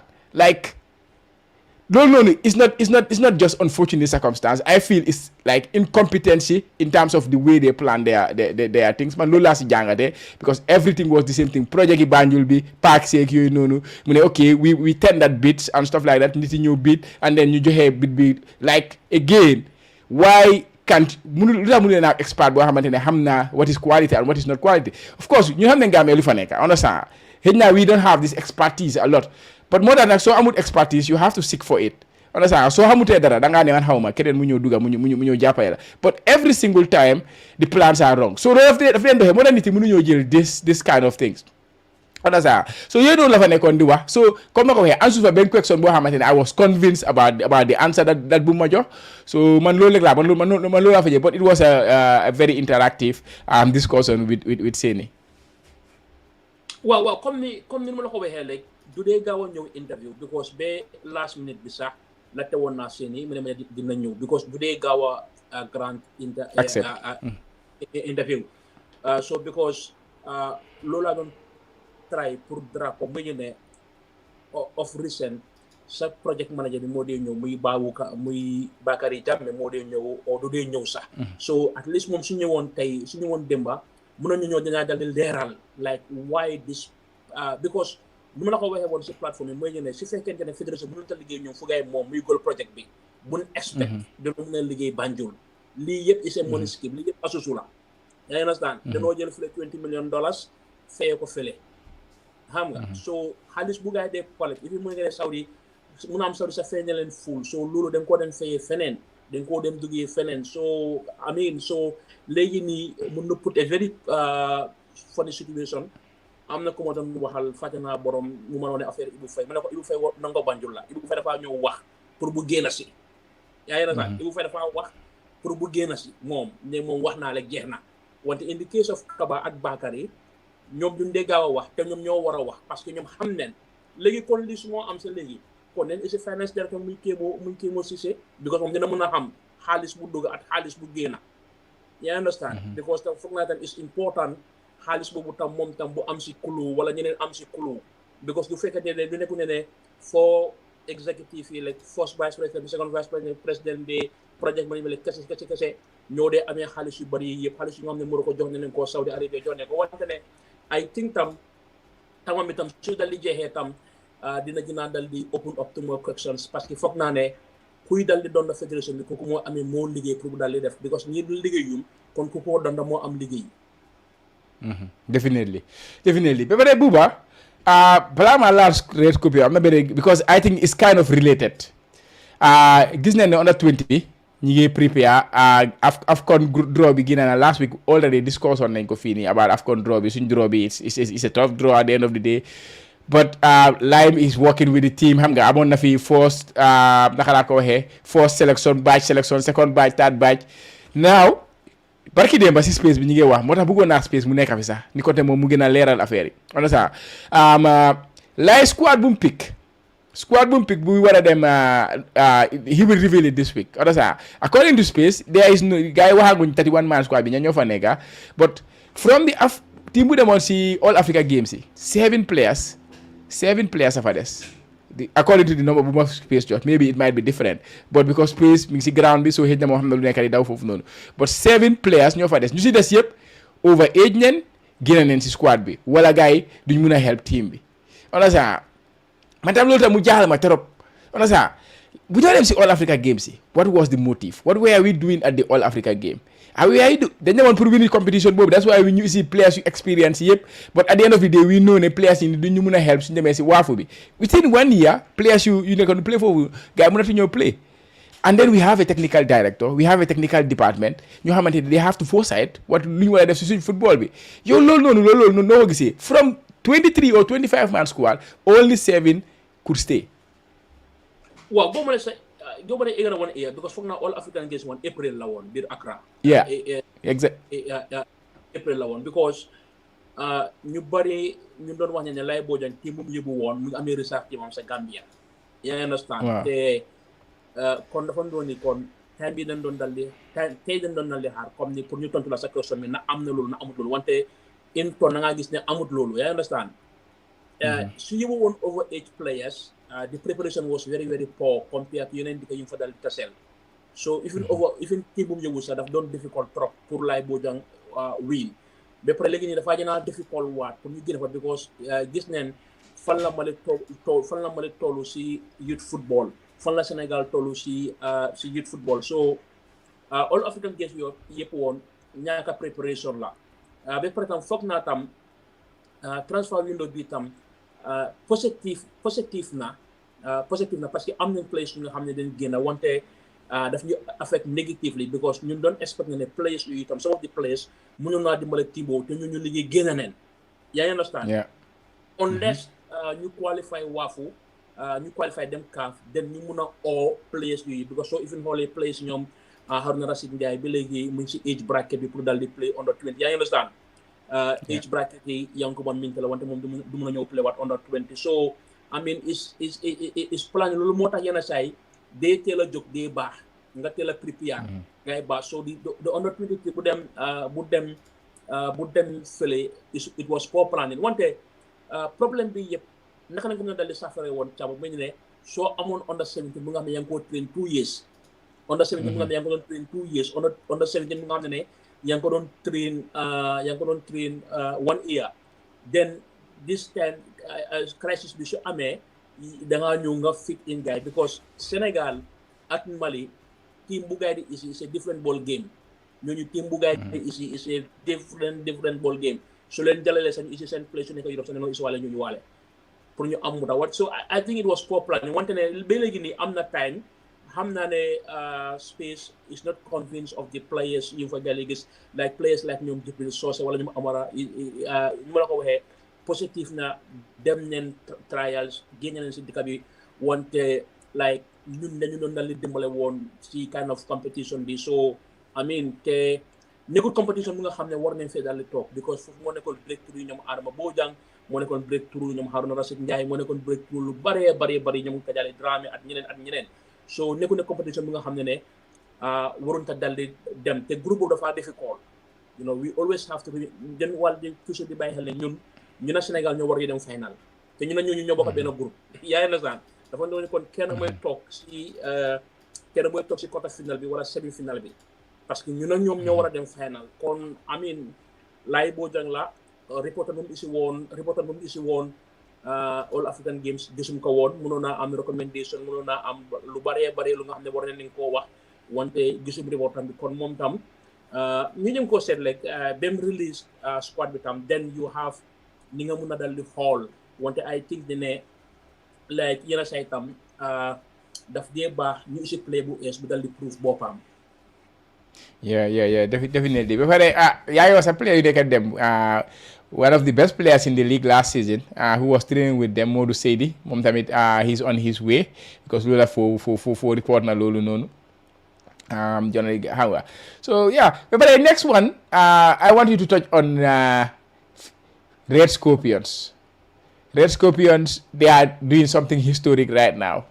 Last week I was so happy to have Sini here talking about that because moom yàgg na yëngu si female football in Gambia, so it was a befitting time to have her around talking about Red Scorpion. And then subsequently si week bi gars get nañ seen first win, which was also wonderful to see. Xam nga seen first time gars dem foofu noonu am nañ first win teel a gars di play seen final game bi.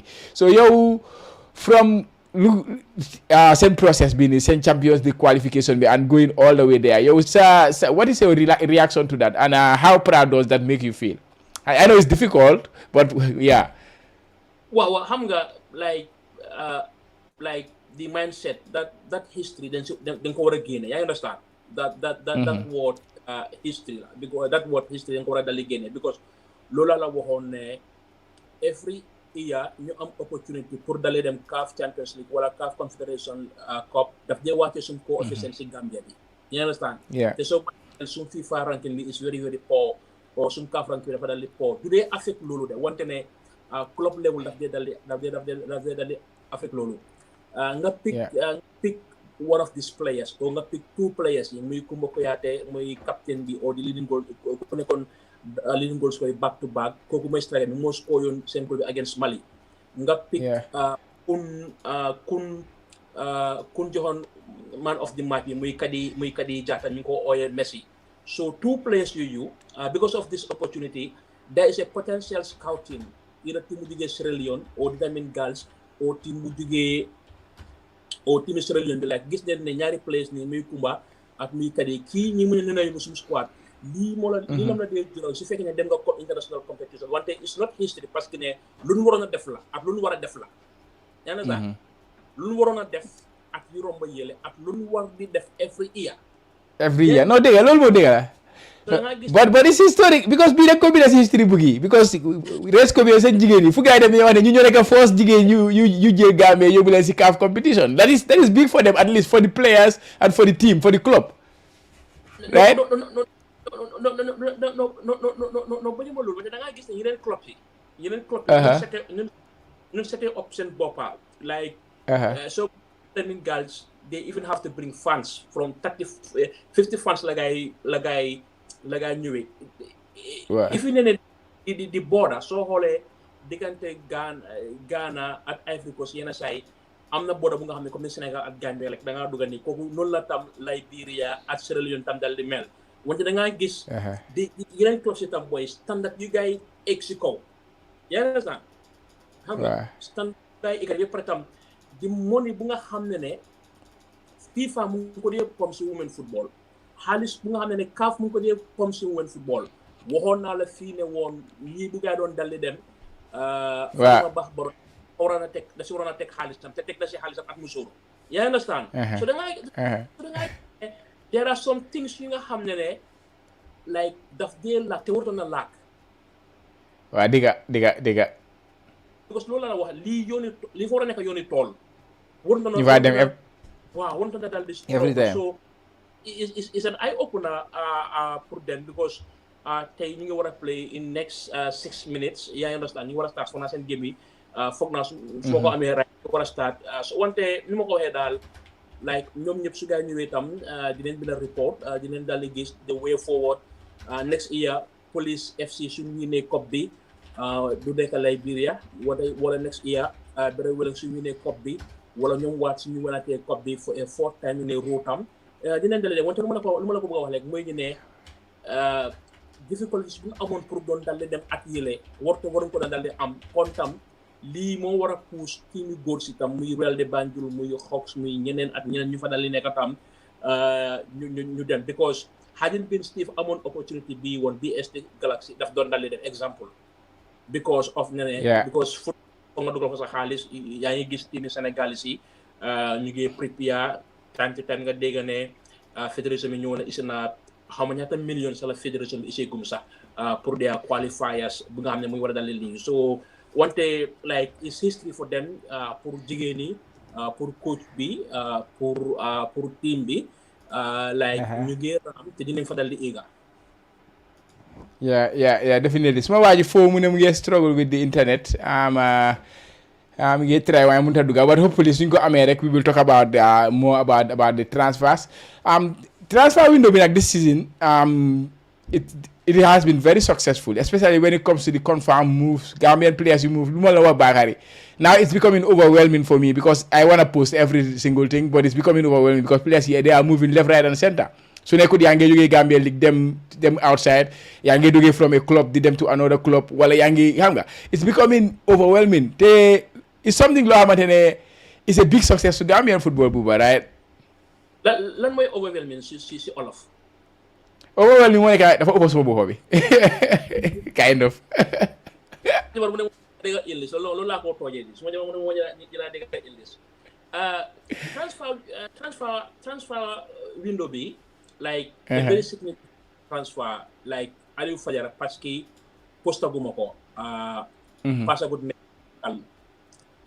medical team si annonce ko yaa understand because yenn say lu bari moo dee dem behind the scene wante benn firndeel bi mooy ne tey bokkutoon si squad list bi yaa understand loolu mun naa jox signal ne he is getting closer or ñu ngi negotiate yaa understand because ne soo posté te ñaari club si postagum daf di isi leneen yaa understand because medical mun naa fine medical mun naa fail beneen team mun na koo hijack ak loolu wante ne one player ku nga xam ne kooku ñu ngi ko doon dal project ne dina doon éega one of the Europe top 5 leagues mooy Aliou Fadera yaa understand moom ñu ngi ko doon yaakaar ne moom lu mu bon lu dina play Premier League 1 wala dina play Ligue 1 dina play Bundesliga dina play Serie A so kon loolu bu ma ko gisee daf ma dal di kontaan loo trop te par tam like 5 years because Chama wax naa ko like bëgguma fee tura ay dika bëgguma tura ay dika wante ne di moo ñu am players ñu jugee ñuy play Europe top 5 league di moo ñu jox problème su ko fu nekk ni Comoros ni ngeen dali jàng ñii seen boy mu ngi play Premier League yaa understand daf dee nekk a ball game yow soo definitely nu la gaay dee xoolee nu la gaay dee charge it's different understand so daf doon meet ñu ne ñii seen place yëpp ñu ngi play just the Kenyan captain ku nga ñu ko war a dali tasal may Michael Olunga like he is a proven goal scorer so kooku su ñëwee Omar Colley fa xam ne kii play na Omar Colley yor gooden wante Omar fa xam ne boy bàyyi leen xel say because dafa overla gaaw dafa overla deeply so foog ñu am tam ñu push ko ci si ak yeneen teams ñu gis su place noonu so Aliou Fadera moom wax dëgg yàlla like from day one ñun doon project ne at least dina play Europe top 5 ba pare tam 5 years contract bu nga ko war a dal di offer team bu ees la team bu ndaw la wante they can walk their way because gis nañ of recent Spanish coaches si last season Spanish coaches si Europe top 5 leagues si or outside Europe top 5 leagues as a national team yi gis nañ Spanish coaches si like the technique bu gaay amee the consistent bu gaay amee the results oriented bu gaay amee at the improvement yu nga xam ne Spanish coaches yi maybe 7 or 8 in numbers in Europe top 5 wala national team gis nañ seen liggéey kon ñu ngi ñaanal yàlla tam ñu nga xam ne mooy Como ñoom tam ñu dal di des si série A because traditionally foofu la gaay dal di bokkoon wante soo ñëwee ees daf dee nekk dal di bool wante daal like lii den doon dal di project ne Aliou daf doon break through to one of the top 5 ba tam kañ la woon ak apa bi woon tey season bi dañ ko doon dal di yaakaar kon moo laa woon ne yenn saa yi mun naa am off day in the national team yenn saa yi bu amee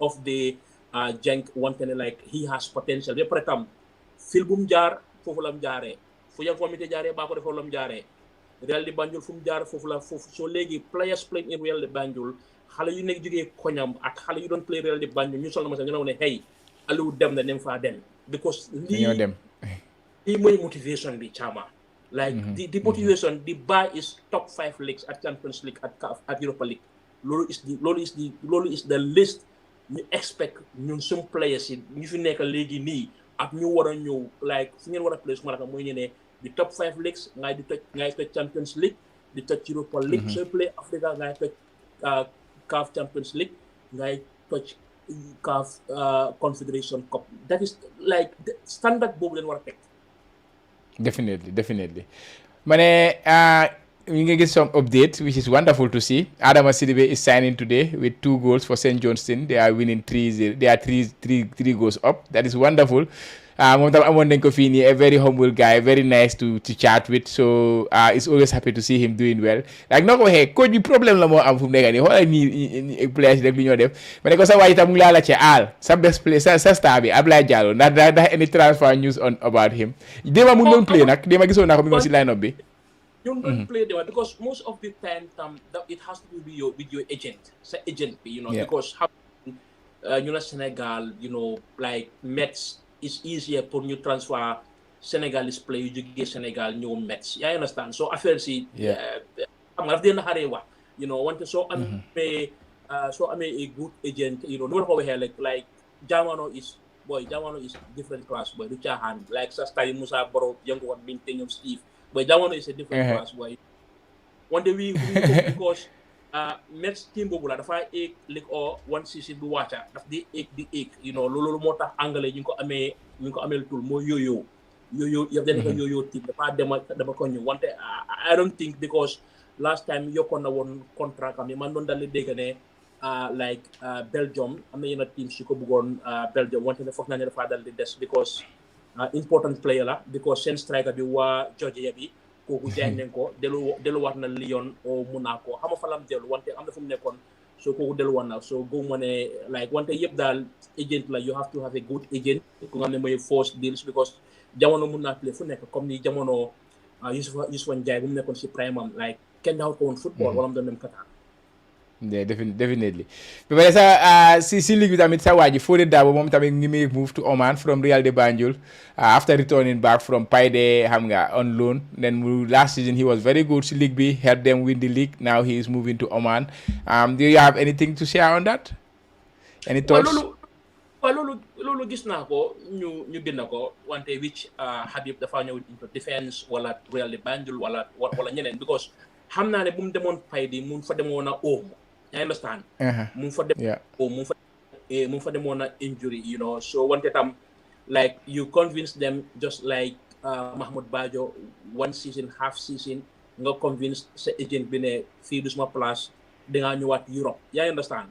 Xam nga dangaa ñëwaat Europe. So like it's good because at the end of the day man lu ma xool statistically mooy ne team Rhino ñaata place la gaay génne si season bi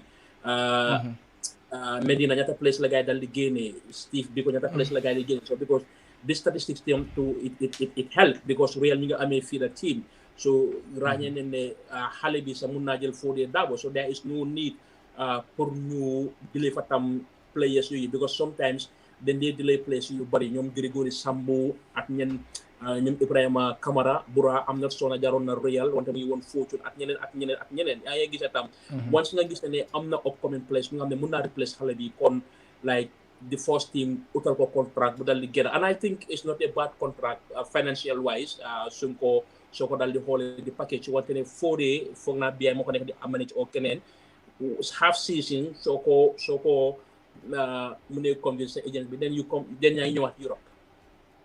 Yeah, definitely. As I'm going to add another player, Seydou Kane, but Fodé was about to coming to update us on that one. Do you know anything about that? About the Fodé Kane situation? No, déggu ma ko nag Bakary nag waxoon na ma ko nag wante man dafa bëri rumeur so xaw ma si lu leer nag wax. Sa boy bi. Bax.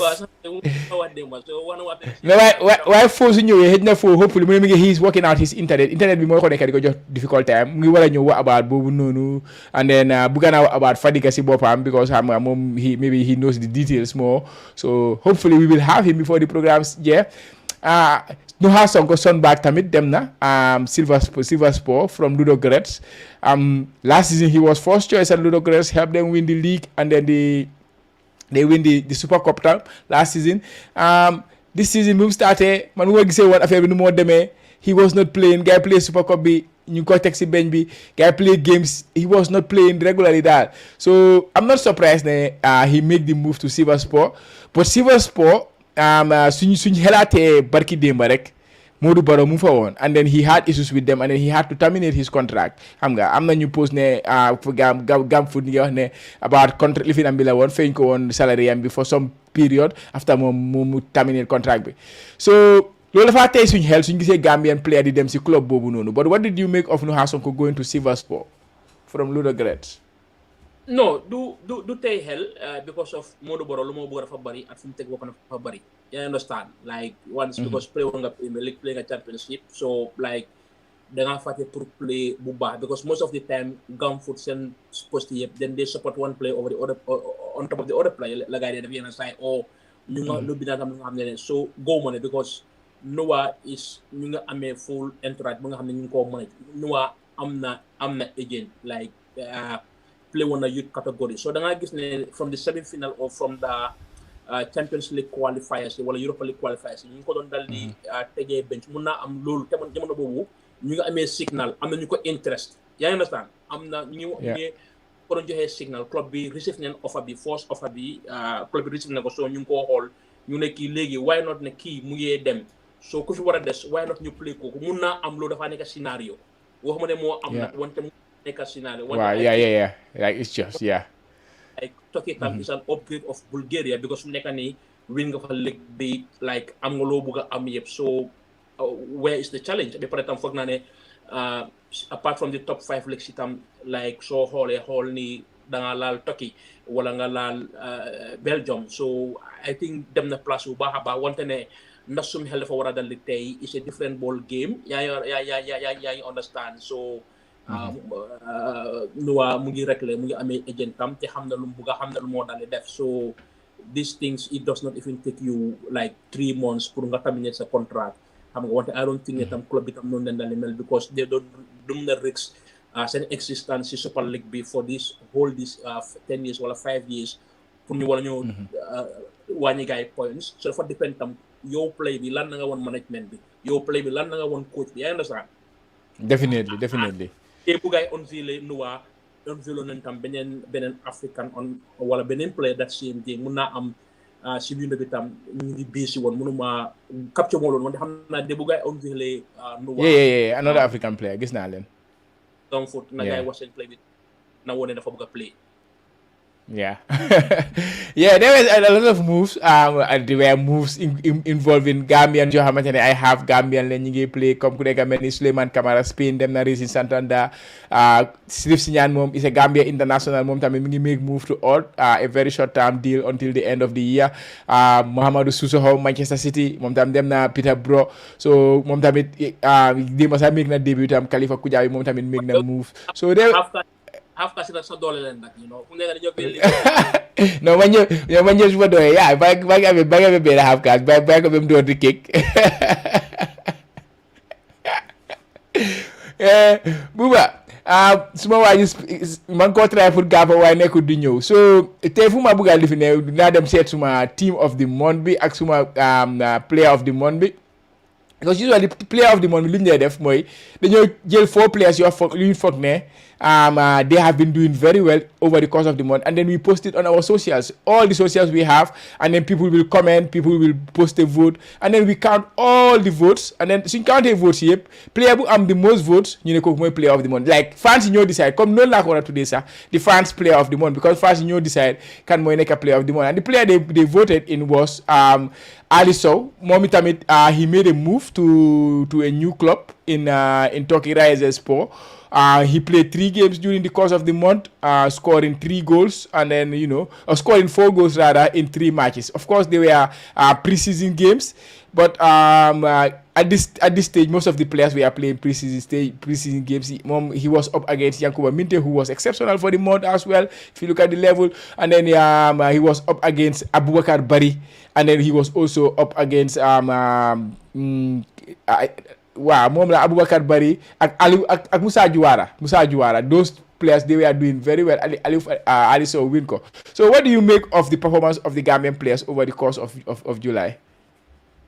waaw foog naa ne because ñu bëri seen ligue bi startagut dama gis neen England wala Friday bi lam start Derby County ak ñi nga xam ne ñooy Blackburn so ñeneen ñi woon ñu gis pre-season woon ba pare tam it's good pour Ali Sow like foog naa bi mooy third club am bi wala mooy ñaareelu club am bi Turkey so is good amoon na injuries amoon na surgeries wante da nga gis ne tam the statistics am yu woon si last game sami tam as a striker tam baaxutoon noonu trop so is good pour bu hit the ground running wone boppam because fu mu nekk nii atam bi lii mooy di prime time am as a striker at goalkeeper so amee fanweeri at daal sa jamono da nga dal di nekka so and I think he will dafa dal di score hopefully team bi tam dina am ñeneen ñu ko doon dal di support because encore ga amutoon foog mu ne amutoon ñu bëri ñu ko doon dal di support because bi tam mu ngi bëri woon si moom gis naa fa Seny Sanyang wax dëgg yàlla follow moo ko foog naa Seny Sanyang fa binda ndax ku nekk Bulgaria CSKA si team that is the team of the month. Yeah, moom follow ma ko bu baax ba pare tam Abubakar Bari tam like yàggoon na Israel ñëw na léegi duma wax ne sax ñëw na Europe ñëw na Australia tam ba pare tam gis neen James Sami tam Alassane Mané tam audience pour ñu dali delluwaat ci Danish Super League bi maa ngi gis Fodé mu ngi bind 2 assists wante foog naa léegi nii 3 assists la ko foog naa because foog naa si biir agum so like pour audience dal di amaat automatically qualification pour delluwaat Super League bi moom experience am moom type of play am ak maturité am tam dafa dal di dimbale gars yi so foog naa ne ñii ñëpp dia potential in fact kii sax nu mu tudda sa coach bi sax mun naa use lii sa gum pika gum 11 am gum yaa ngi am sax wante Musa nag sa boy bi Musa Juwara moom tamit he has been on fire waaye démb dañ ko bench xaw ma lu xew waaw xam nga tam comme ni like sometimes fixture bi du dee favor guy mun na am they had the same fixture last year because seen 3 games yi yu romb nii yëpp pour ñu amoon fa 3 points benn ñu am fa 3 points out of 9 daf doon dal di difficult mun na am tam yenn saa yi coach bi tam daf la dee jéem a bàyyi xel wante foog naa dogoon na as early as 65 minutes 68 minutes yeah ñëwoon na so I mean there is a big call big call si sa team of the week bi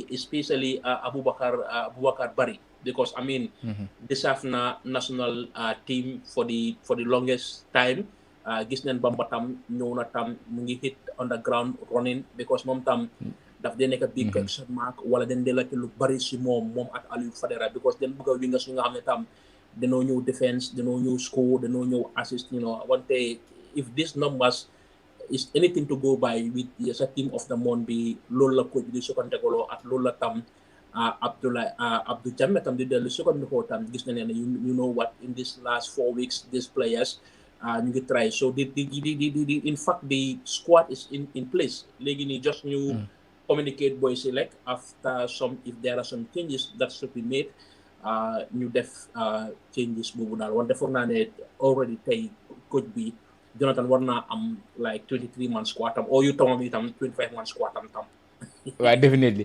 ba pare am na benn player boo xamante ne ñu bari ñu ngi ko doon mention si comments yi lu tax dugaluloo player bii nii so loolu laa bëgg a leeral moo nekk Abdoulaye Cissé Paide he has comme na ko waxee moom tamit mu ngi he hit the ground running straight away but the difference was this was July team of the month and then that was August team.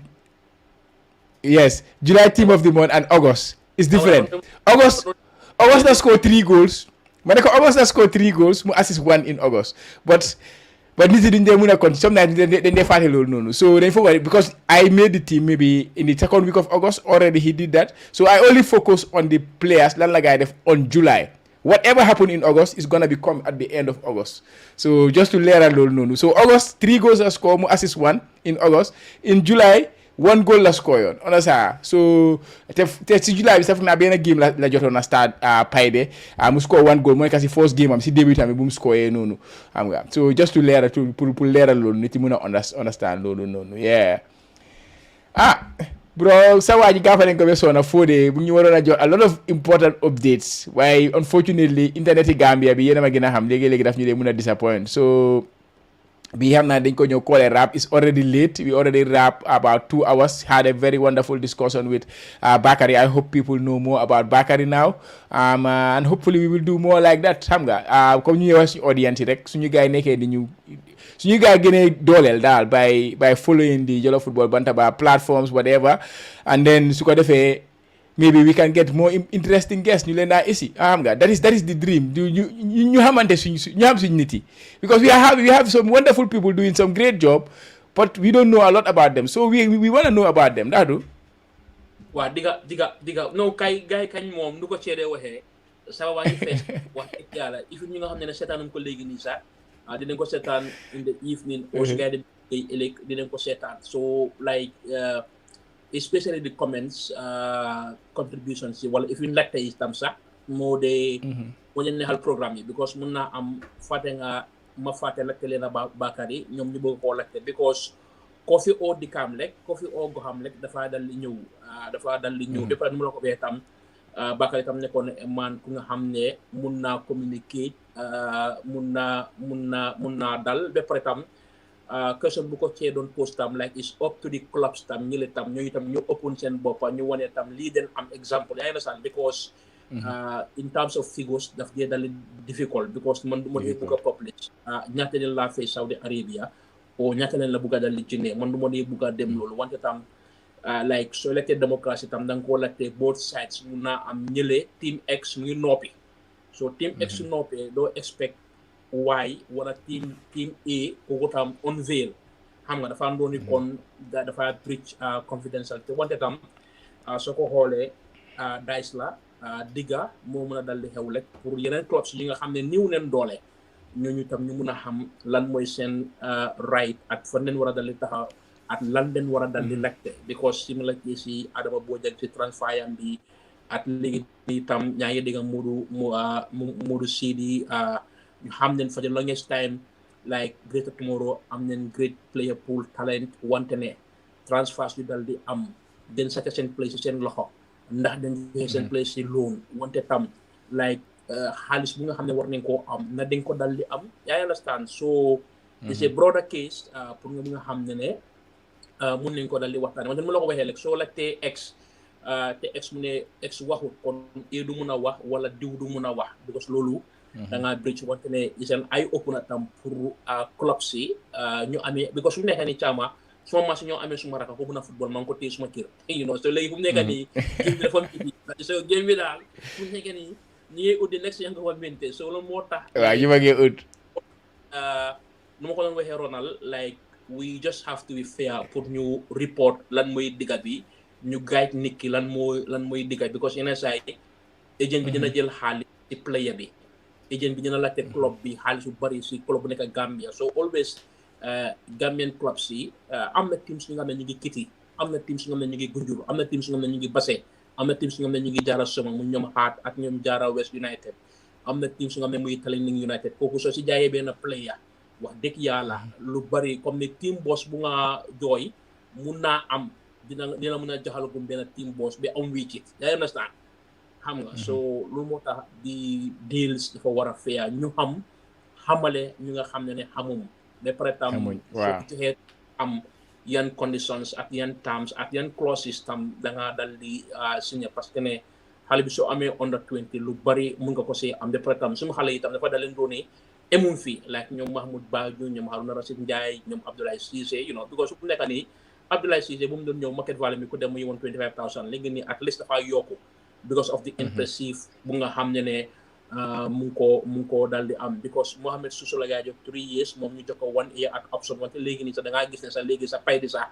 gars yi 10 ans dañoo wane réel dañoo ros waaw ñu yokka ko dañ ko jox 3 years pour xam ne suñ ko jaayee ba ñeen dikka gars yi am nañ si mën a am ba pare tam su gaa ñëwaatee si réel yi dana non fu mu nekk nii léegi nii fii bi dañ koo yokka yaa understand so he has been a great ambassador because dama ne gis di bët boobu ne lan moo tax ñu war a dem dëkk bi lan moo war a tax ñu ne hey dëkk yi den am dëkk yi day organize because you go with flights am nga sa salary mu ngi normal you know yaa ngi am training facilities understand fële nag fu cee jógee da la safara da nga soona you know so te Aliou Fadila bu gars yi di wax du foofu la jaar si liggéey la jaar léegi mi ngi dem affaire bi yëpp yoon la rek ku nekk ak yoon boo amee la rek so foog naa dañ war di bàyyi yooyu noonu nag yooyu moom dañ ko war a bàyyi si dëkk bi ligue bu ñëwee bu play because ñëpp duñ mun a dem si top league yi Ibrahima Sow na sax barki démb loolu la doon wax ñëpp duñ mun a dem si top league si but sooy dem si small league si sax at least da nga gis ne part su fekkee ne part mu fa it's okay so affaire bi amul yaakamti daal amul yaakamti du marathon la nekkul sprint on a sanga waaw because ñoom Aliou Sarr jaroon na woon Poroni mooy. Poroni waaw yeah. Slovakia waaw so jar na foofu after ñëw Denmark fii kañ Belgium Zulte Waregem so da ngaa gis ne with his age at léegi nii ba léegi mu ngi 22 years or 20 mu ngi 22 years exactly so da ngaa gis ne with that fii fu mu nekk nii like 6 million signing bi at sales on at so it's decent money you know because funde jugee léegi bunde jugee because of ne like 1 year suñu la wax ne Yankuba Minteh dina play Premier League doo ko gëm you understand and he has no difference with Amara Camara amut benn difference xale yu nekk Gambia so just they believe at Guardians bi like comme ne am neen talent bi waaw xanaa yenn saa ñu overconfident o ñu bañ a topp lu ñu football dal di jox wante ne like bu Ibrahima Dabo doon win Europa Conference League kenn foog woon ko woon bu mu doon touch Manchester United kon foog ko woon so the opportunity is there daal. Yeah, definitely, guys. Thank you very much to our loyal listener. I'm not talking to you all throughout the affair. So thank you very much for spending time with us. I hope we made sense and then we bring you enjoy the program. So Buba, if you have anything to wrap up, final words, then you call it a day. Mamunla release. waaw kon ma ko waxee comme ni gars yi rek ñoom ñun moom kañ wax dëgg yàlla ñoom dañoo sant ba pour tam gëjoon naa fi trop wante nu ma la ko waxee rek su ma géejee football rek xam nga maa ngi si football maa ngi. no I know. like dama dee follow ba pare dama dee dégg feedback si loolu dafa ma dee neex trop because different voice different xalaat loolu daf dee tax plateforme bi tam dinaa dal di groupe ba pare tam di sant suma raka yi muy Fodé.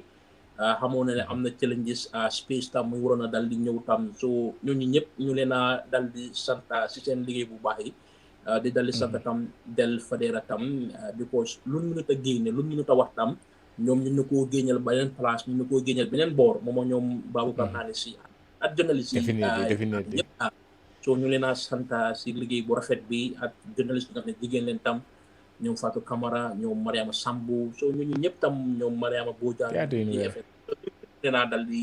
ñu leen a dal di sant because ni ko Bakary waxee woon jamono boobu woon bu mité woon si Yankuba Minteh audience ñun lam dal di soxloon pour ñu bindal ko moo positive publicity o ñu calm situation bi tam kon loolu tam nekk na jàngat si lu nga xam ne tam kon suñu dal di si Premier League bi tam ñu xool naka dañoo recruter tam ñu dina dal di support suñu doom. Yeah, absolutely, guys. So yeah, that was it today. Please don't forget to hit that like and subscribe button on the Jollof Football Bantaba YouTube channel. And next week, or during the course of the week, of course, the 10,000 go ahead. We will tell you what we have for you guys to and then we will take it from there. Yeah, hopefully we will reach the next landmark, another 10,000 very soon. Yeah, Buba, thank you very much. And our earlier guest, Bakary, thank you very much. Space. For we understand the internet in Gambia situation it happens all the time. So we understand. We absolutely understand. Hopefully we will have you guys in the next program, Buba. So you'll be digging in next week, inshallah. You take care. Yeah.